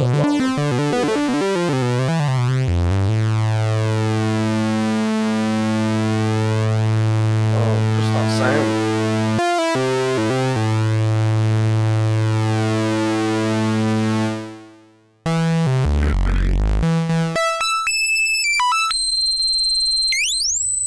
Oh, that goes right up there. High. That goes right up there. So as you can see, like Adam has progressed a long way since, obviously even that was probably quite a long way into it too. To get to where he is now, it's, you know, it's remarkable. And I think a lot of people take it for granted, don't they? Like what goes into building a synth. And now you've been through this, and you know what goes into making a synth. It's a labor of love, isn't it? I'm not even at the finishing line yet. No, by no means at all. Yeah. Like I said, I mean, at this stage now, these are still, obviously, as you can see, these are still prototypes. So everything is, you know, is quite cheaply built to an extent that, you know, if you make a mistake, let's do another one. That's all good. But when you actually start to dive into that hole and you realize how much you kind of need to know to an extent, it sucks you in. But it's one of these things, if it's something that you really want to do, it just rewards you in itself. It rewards you so much that you just keep on going. I mean, the amount of support that I've had on the channel as well over the years, and the positive comments is just really helped to keep me going. And really inspired me, and the support is just it's crazy. Even being on here today, I'm like, wow. I'm so gassed. It's awesome. So yeah, hey, what we'll do, just before we go any further, there's a few people that are asking questions in the chat, and I really want those questions, but I just want to hold off getting those questions to you just for now. Okay. I think Kent asked one about chorus. Can you just hold off on that, Kent? If you could just remember your question, and when I ask for the questions from the chatties, then we can fire them all off and we'll do it all at the same time. Before we go any further, what I want to do now is I actually want to show the video that you've released a couple of weeks ago of your O3M. This was cool. This is really cool. So this is for people that haven't seen it. Let's go with this. And hello guys, and welcome back to another part of my analog DIY synthesizer videos.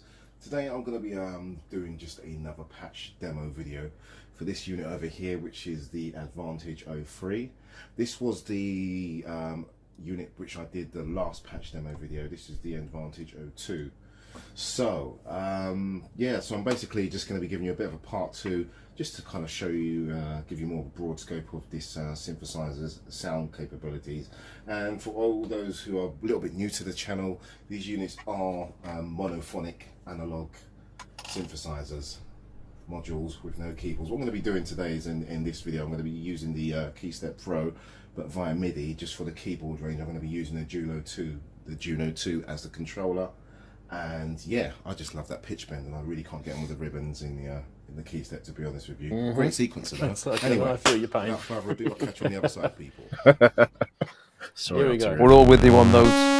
We love the Roland.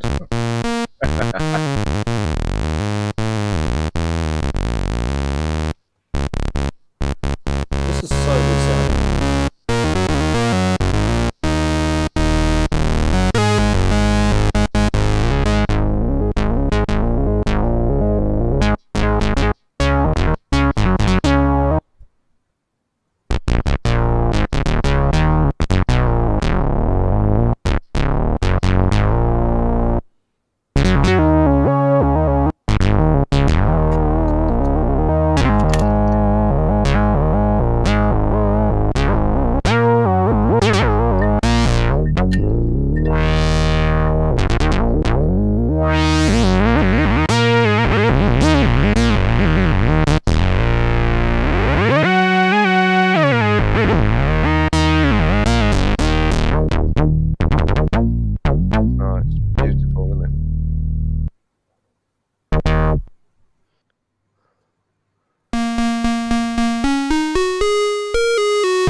Copyright strike there. Good, yeah.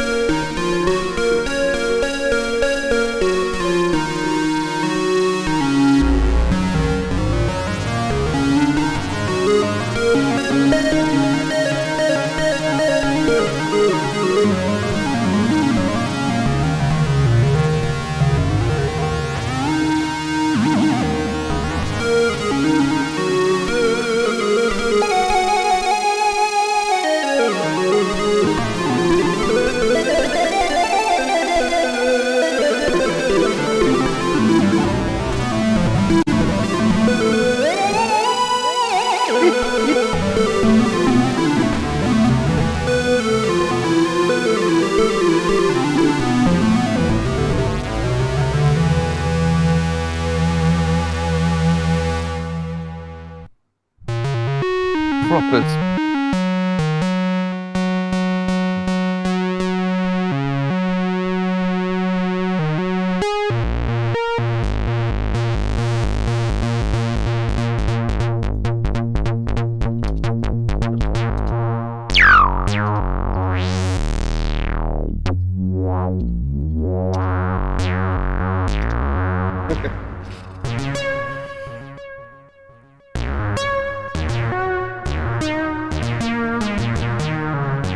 You can never have enough delay.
All right, I'm going to leave it there because you have to watch the rest of that video. It's actually a really, really good demonstration, and it just shows some of the pureness of that. I definitely feel a Roland heritage in that. I definitely feel there's you can hear that Steiner Parker in there. It's got that grit to it, which Ranzee, you're about to pick on something I wanted to actually chuck in here because what somebody said, oh, it's definitely very Moogy, and when I watched that video, I was going, yeah, this sounds really Moogy, and then I'm going, oh no, that sounds very Rolandy, that, and then I'm going, oh, very ARP, and I think what it has, it sounds like the best of everything in a box. So it sounds Moog, it sounds Roland, it sounds ARP. It sounds absolutely, but it's got a gorgeous, and let's be honest, Adam knows how to shred a synth. What a proper good example of synth shredding that was. He does. Get your gold lame cape on and your blonde wig and you made little twinkle fingers. Beautiful. So I think it's a good opportunity now that they've heard it, Adam. I think it's a really good opportunity now for them to throw some random crazy questions at you in chat. What I need you guys to do, if you're going to ask a question, please highlight my name at Ranzee in the chat. I think Kent had one first, and that was asking what type of chorus you had. So we'll start with that one, and then the others can start to filter through. Okay. Yeah. So basically, what it was, it's a mix. It's a kind of hybrid chorus. So there was two designs that I took. One was called a zombie chorus. Now, the zombie chorus, I think it used a different type of bucket brigade chip than the other chorus design. But again, what I did was I kind of combined the best of both parts of the circuitry to make this chorus, because I'd kind of had a go at doing the Boss CE2 chorus, which initially it was going to have. So I used something called, so again, I went back to the zombie chorus design, and I used another one which was called the hybrid chorus, which uses the I think it was the MN3007 bucket brigade delay, and kind of fused the two together, and just again gave it some different different controls to give it make it a bit more flexible, because on here at the moment you have a chorus depth, you have the chorus rate, and you have something which is called the clone mode. So the clone mode basically engages a different capacitor to give you a different speed range, basically. So yeah, hope that answers your question, Ken. I think it does. I mean, I think the important thing to remember too is with a lot of choruses, the bucket brigade delay chip is bucket brigade delay chip doesn't really matter which one you choose. They will have different characteristics, and what you decide on with that BBD chip will definitely be important. I don't know why that keeps showing up. Stop. Right. Okay. So we have heaps of questions coming through, and they're just automatically appearing on the screen. I don't know why, so we'll just go to them. Max said, why did you choose the name Ad-Vantage? I'm pretty sure the AD is part of your name, right? So other than that... How did you guess that? Wow. Yeah. So basically, I come at the name, but the artist name that I used actually is Advanced. So the sort of music production artist name I use is Advanced, spelled AD-VANC 3D. And it was kind of a bit of wordplay between some of the comments that I got about the synthesizer. A lot of people said, "Oh, that sounds quite vintage." So it's like a vintage Advantage, if that makes sense. So it's kind of a fusion of all those things together. Right. So that's why I came with the name Vance. Yeah, it's a good idea. Now, while we've got that, I thought it would be a good segue to actually show your logo, which I think is really, really cool. We've got two little pictures here to show. And he's done some really good work here, guys. So he's designed his logo. There's his synth logo. Oh, beautiful work. Like little note that's on an angle. And nice fonts and everything. It's really, really good. I like the color scheme. So that's good. And obviously there's also the layout. Obviously this is the PCB, the yellow sort of PCB panel thing that you showed me, Adam. So it just kind of shows... Yeah, so this was the early layout. So basically what happens, I reached out to somebody. I'd kind of hand-drawn all this first of all. And then I reached out to somebody who actually did this in an editor, because I can put electronics down, but I'm not very good at sort of photo editing. So the guy a while back, a few years ago, did this for me. He pretty much like laid out all the graphics and pinched all these graphics from somewhere. I can't remember what the name of the program was he used. So he basically mirrored what I had actually hand-drawn. And yeah, that was the first design. But since then, I'd kind of done a few more modifications. Because I'd lost contact with him, I'd kind of approached somebody else. That's why we have the new black and white layout. It's still pretty much the same, but it's just, there's a lot more sharper angles with everything. And there's a few more, like I said, where I've done the modifications, that has all been changed as well. I mean, initially the 03 had two it had a Steiner-Parker filter, and the VCF2 was a Oberheim SEM filter. It got to a point where I kind of felt they were kind of clashing, so I thought it might pay to just have two Steiner-Parker filters. But also what we have here is a master cutoff. So what you have your two normal control cutoffs for each independent filter, because these filters are linked in series, but you have your master cutoff, which will basically sweep both filters together to give you a 4-pole response. So you can have your two independent 2-pole responses, but then you've got a 4-pole response. And don't forget, each of these filters are multi-mode as well. So you think about all these different multi-mode combinations that you can have within that. Yeah. That's a really, really good design choice. I like that. Definitely. All right, let's go to some more questions. Can I just keep on you? Okay, so Andrew Brooks is obviously Andy. He's asked, when can we place an order? Now, this is probably, there's a lot of people that have asked a similar sort of question.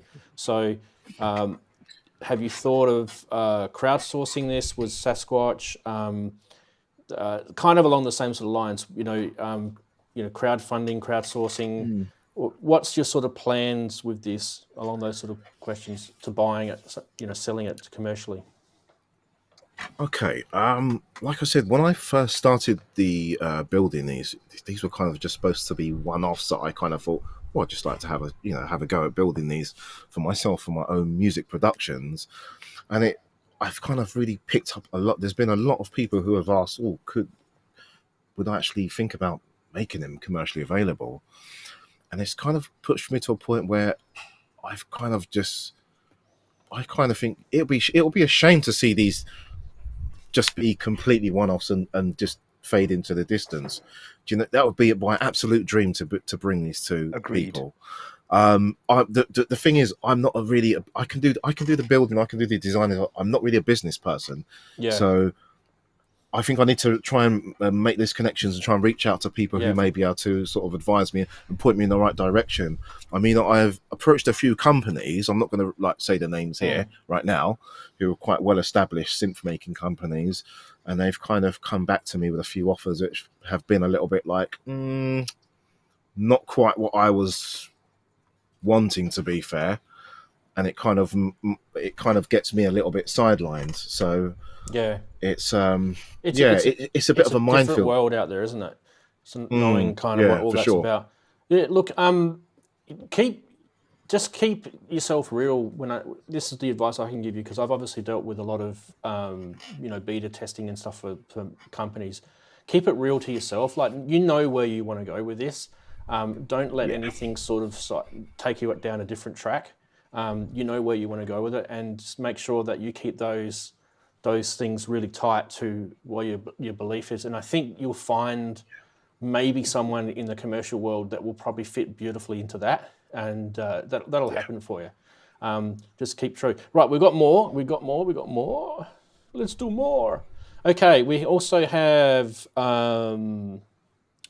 Future World Machines. It says, Adam, have you ever thought about doing a Eurorack module, or some Eurorack modules, I think he may even be saying? It's funny you say that, because like I said, basically the PCBs for each part are actual all individual. So this one here is the SEM filter PCB. Yeah. This is a PWM and vibrato PCB with just LFOs on it. Even every single, pretty much, this is the VCO. So all the controls for the VCO are pretty much here. You've just got to add it'll fit onto a module. Break it out into interface controls. Yeah, so it is something I possibly could do. And from what I've discussed with a few people, this could be more of a media option, because there's not so much stringent hoops you need to jump through to make these commercially available, as opposed to making something like this where you need lots of things like ROHS, is it ROHS approval, etc., etc. So so that is definitely something I'm thinking about for the future. In fact, a couple of people approached me from my YouTube channel and asked me exactly the same thing. Would I do these in modular? I just think, wouldn't that be wicked if to have a few Advantage Inc. or Advantage system, whatever I decide to call it, modules. Yeah. Definitely. Now, I don't know if the Kent that's in chat is the same Kent. It's the same Kent that Dave Spears uses to get his stuff fixed. I'm not sure if it's the same guy, but I think it might be. But anyway, he's asking some questions, which I thought I'd bring to you. The first one is he's asked is, I would love to place an order for one, please.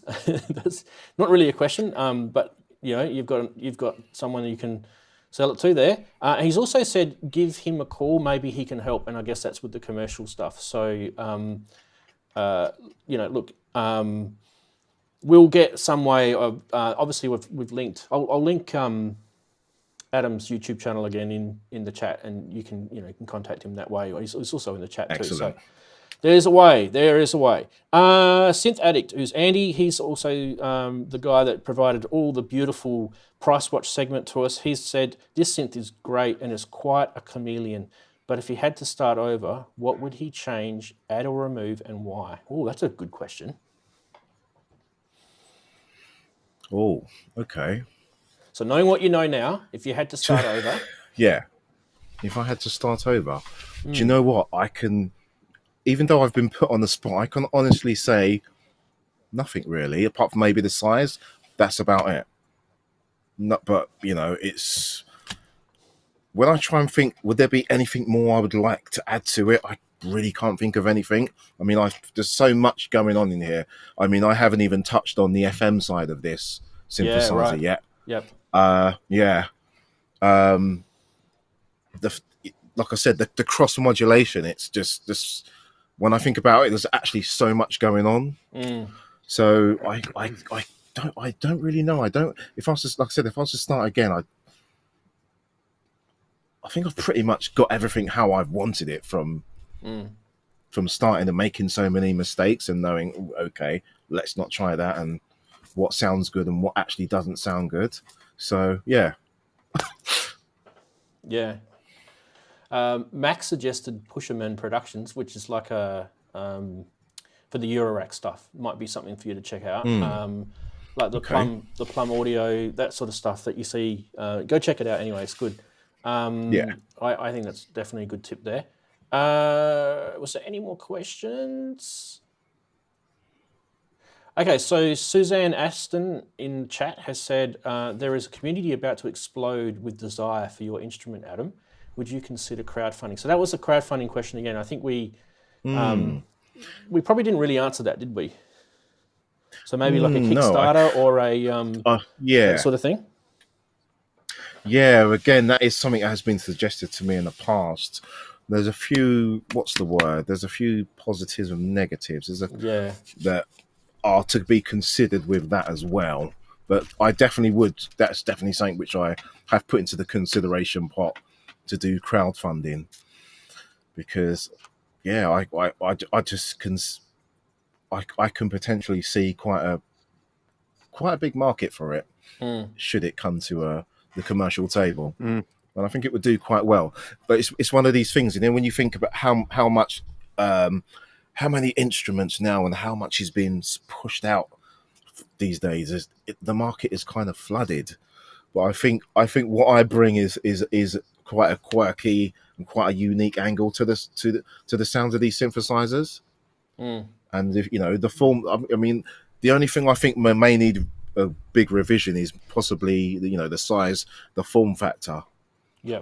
Because there's quite big units. I mean, the O2 is a lot smaller, but even still within that self. No, I'm sure I can find somewhere to put it in there. Yeah. I can always move one of these keyboards there.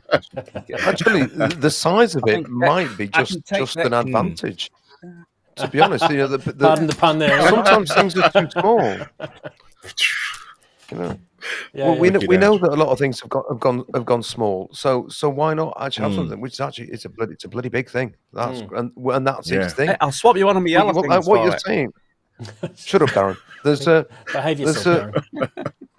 The one thing that you've already got though, Adam, which is quite apparent from the people who are here in chat today and the people who've been following your channel, is that there is already a buzz out there about your machines. There really is. People are really, really quite fired up about just how good these things are, and they're not even like you yourself said, not even close to being commercially available. And people are wanting them. Inky can threaten me with her handbag all she likes, but there's a queue developing. There really is. But you know what? You should be dead chuffed, mate. Andy, you nailed it. You definitely did. I was going to say the same thing, but I think like the ideas that are coming to you from everyone. And the ones that start to collate into sort of multiple people saying the same thing, they're the ones you kind of listen to more. Like the idea of Eurorack is a good one because some people may not like the larger sort of layout, and some people love the larger layout. And the world is full of choice. So then you might start looking at designing Eurorack modules that sort of answers to the people that like the smaller layouts. You know what? But they're getting the same sound. So that sort of stuff is like cool. your custom chorus. like your custom chorus. Yeah. I honestly think, mate, we will do everything we can to help you get this lifted. I mean, there's a lot of love in our community, and we will definitely do whatever we can to help you, mate. So do not be shy. Sing out whenever you need anything from me. I can do whatever I can to get you on. We loved having you Awesome. on. The synth, mate, is an absolute banger. It's absolute brilliant. I'm really, really proud of what you've done. It's a lot. You know, when I first heard it, I was like, got to get this guy on the show. This is great.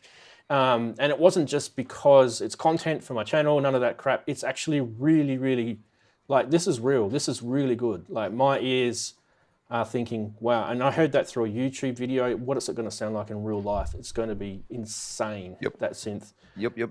The chameleon word is a great word. I think it's got that's, you know, that changeability about it, which is really cool. And just with a simple mono synth, if it's got all that already, do you know what I mean? Like the future of this, the bass platform that you've built is incredible. We had a couple more questions. Ashlyn Black loves your content, Adam, on your channel. And wants you to keep up the awesome work. He or she says, I don't have a question, so I don't know whether it's a he or she. Sometimes Ashlyn can be a she. And QRDNK said, what about offering DIY kits as a potential commercial path? Oh, that's an idea now. That's an idea. So on to Robin. Definitely something worth thinking about. Yeah. So I again, it's just something I really, really need to think about. And from the demand and from the comments and all the positive comments that I've heard, it is so humbling. I just think there's quite a few avenues that I could actually go down, but possibly run before I can jump, as they say. Yep, exactly. Is it walk before you can jump? With whatever the phrase is, yeah. I think that's where the Eurorack modules will come in, because it'd only be a small. You wouldn't have to, like you say, it's not quite. If you started off with small Euroracks, like you say, just the chorus and things like that, and then you can sort of get a bit of traction going while still working on your main synth, and then work out how you're going to play around that. That'd be quite cool. Yeah. Now, I don't want to miss these questions. They're scrolling past really, really quickly. Max said a panel of modular CV jack points down to the left, like the Neutron, maybe, might be an idea. That sort of patch bay type thing might be an idea. He's suggesting. Do you mean like on the left side here? Yeah.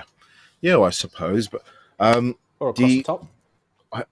I think, well, basically that's what we've got here. If we look at the O2 model, so the O2 at the top of it, this is where the CV and gates come in. So you got your headphone jack here, you got your CV, you got your gate, and on this one, which makes it different from this one. In this one, the O2 responds to velocity as well. I sort of modified the VCA to respond to velocity or not, so you can patch the modulation into here as well. And also it has a last jack here. We have the audio input. So we've got an audio input, and on these, I think it's on oscillator 2 here, we have the level control. Right. So my initial idea was not to actually have it so you've actually got all the cables hanging around on the face. I kind of prefer to keep it tidy at the top, taking inspiration from the Oberheim SCM module. Yes. Ah, right. Yeah, it does have a bit of an Oberheim feel to it. I see. Yeah. I like it. That's not a bad idea. Sasquatch has asked, has Adam priced up surface mount PCB assembly to reduce the costs and size? I'm kind of still umming and ahhing about surface mount. I know that lots of people are going to shout at me in a minute and say, there's no difference, but a lot of the components which are inside they're quite specially selected, as in when I first started out building circuits, I'd think to myself, well, all capacitors are equal, or op amps are equal, or things like that. But there's certain things that I've got within these synthesizer PCs which are actually not quite available in surface mount, or actually possibly obsolete now. So this is the other danger that I fall into, taking that away and moving everything over to surface mount. Am I going to pull a lot of the characteristic of the sound away? Yeah. Look, in terms of arguing about surface mount versus through hole, the only consideration that I believe is probably got more legs than anything else is the temperature issue. So if you've got things that get hot and they drift, like capacitors and things like that, if that's a sort of there's definitely mechanical differences between surface mount versus through hole in those situations, and that will change the character of a synth. And I absolutely agree with you there. So I wouldn't be changing anything if that's important to you in that case. There's no big deal either to have through hole. I mean, there's through hole components are pretty small anyway, so it makes it good for people modding as well if they want to mod it. Exactly, and it just kind of makes it a lot more serviceable as well. Exactly. I mean, at the moment, all the ICs are on sockets. Yeah. Socket dies, a chip dies, you can literally pull it out. It's all there. It's simple. It's So Synth Addict, which is Andy, has said, having bought many good successful Kickstarter / Indiegogo synths and controllers and other things in the last 3 years, I think that it would be a good and it's cut off. What else do you say? I think that it would be a good viable pathway for him to use, and he can do it his way. So yeah, I think we've answered that question about the future of the project. So I think it's just watch this space and let Adam decide. Sasquatch has said, suggest Adam speaks to York Modular regarding production. Okay, so there's a name drop there for you. And Andy's jumped in with a question. Andy, you can just ask him the question. Yeah, okay. I was just wondering, how stable are those synthesizers in terms of tuning as they are right now? Do you have to leave them switched on for ages before they get some stability? Do they drift? Have you had to do much work to get them to because analog oscillators are notoriously temperamental. Yeah. Again, this was one of the things that I learned when I first started building the exponential converters and sort of swapping components about. First I used basically single transistors and started using things like there's a thermal paste Tempco resistor. So we basically have that, and then I tried to do another experiment where I use the oven technique, where you basically have a transistor array and you heat the transistor array up and it keeps it at a certain temperature, but that draws more current and more power. And I was finding I wasn't quite getting the same tuning range. I think if we look at stuff like the Moog Prodigy, that's the kind of exponential converter it uses within its the VCO. What I'm using is pretty much just like I said, it's just built like the Roland Jupiter 8 / System 100 design.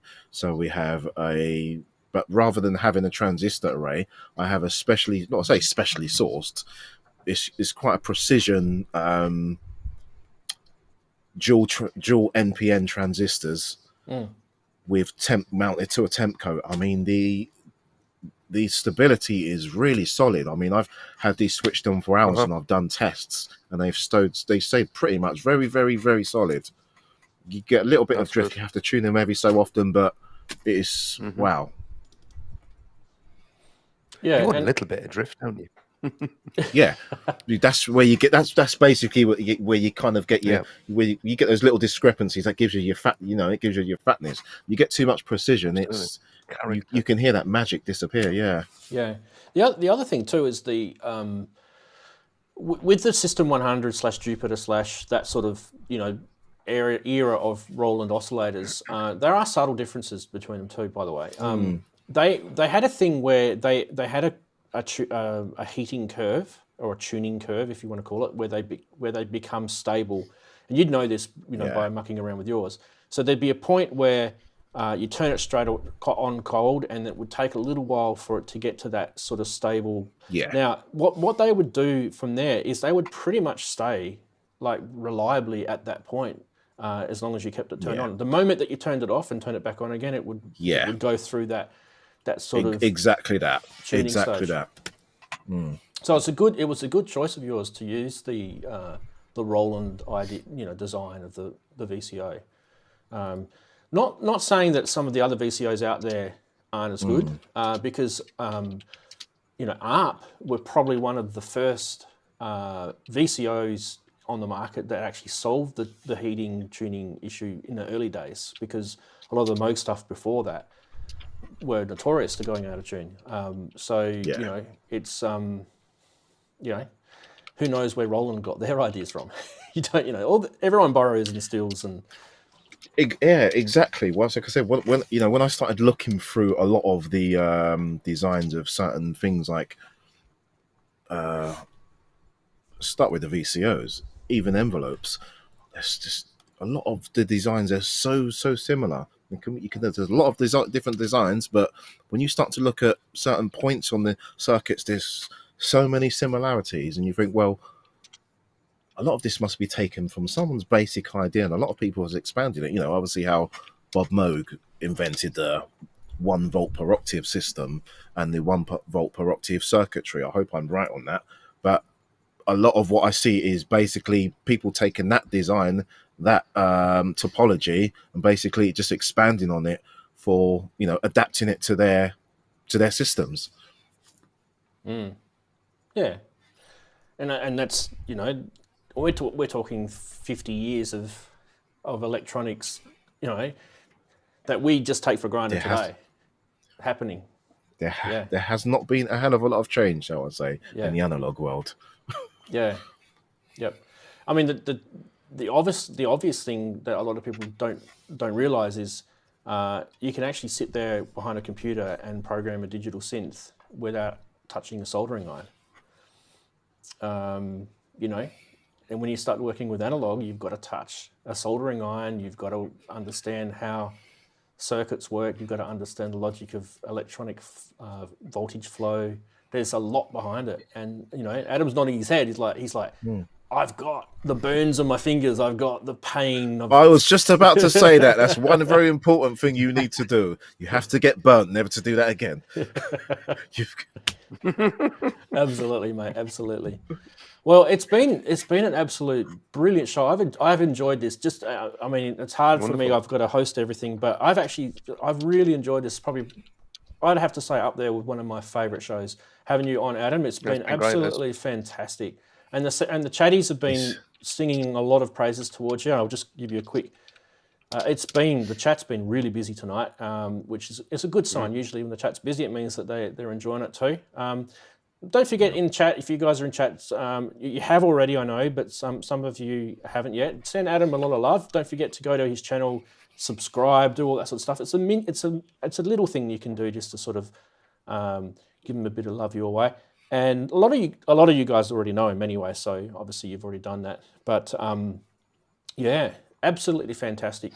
And also for those people who are new here and watching this for the first time, a big thank you for coming across. I know I might be a new person that you don't know, so pleased to meet you. I don't know where you've come from, but yeah, usually most of us know each other in this synth community around the world, so it's good to have you here anyway, and hopefully you can stick around.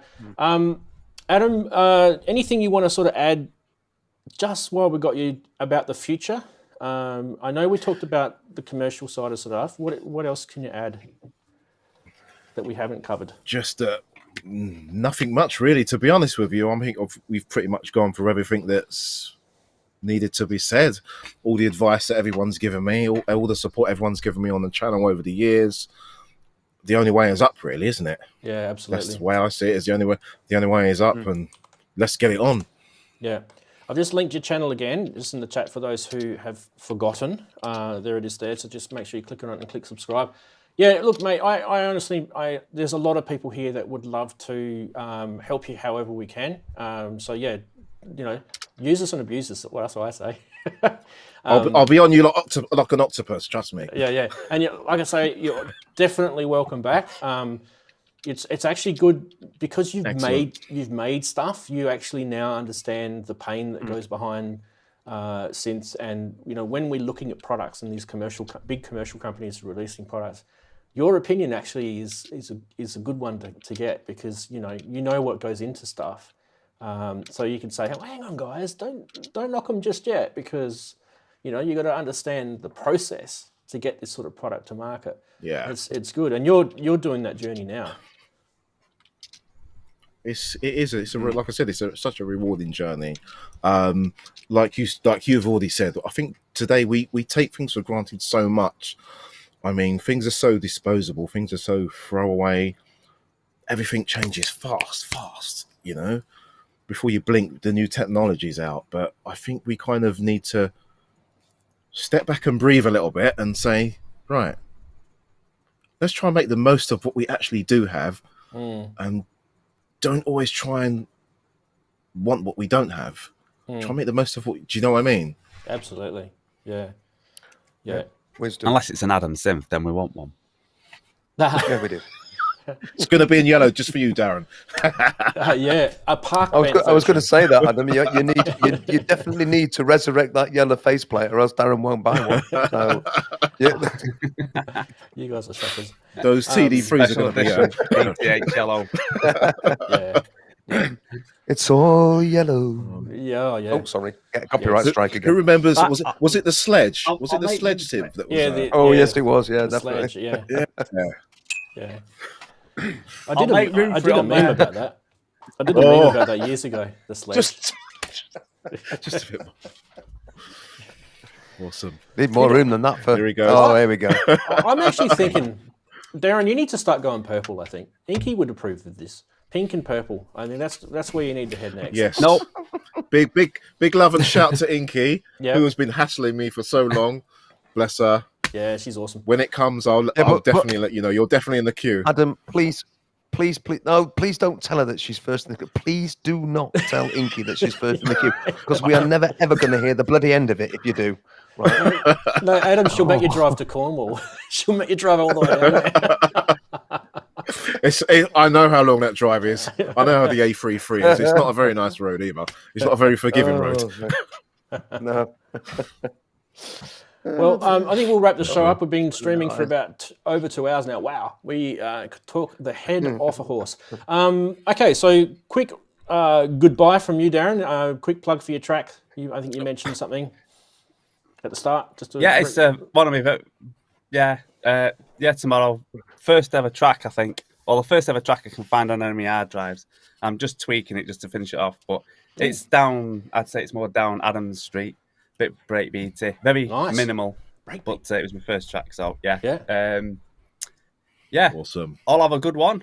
Great to see Adam and his synth, even though it's going to be in yellow. Yes. Yes. Nice one. Black. It said black. Nice to meet you, Darren. And Andy, don't forget to link your what's it called? I'll pop it in again. Bandcamp. So yeah, just my old cassette recordings. If anybody's really interested in having a listen to those, there you go. That's in again. If anybody's interested, give it a listen. And I'm going to just keep noodling around. So yeah, Adam, lovely to meet you, fella. And it was always great to hear your adventure and how you've gone through likewise. that. Really very very inspiring. Really a great show today. Thoroughly enjoyed it. Thank you for coming on. All righty, Such thanks. a pleasure. Thanks everyone for watching. Like I say every week, it's been really, really enjoyable having you all here. And don't forget to check us out next week, same time as we've been doing for almost 3 years now. Wow. Don't forget to hit like for the people that come onto the show for free, which is all of us. And we love you. See you next week. Catch you later.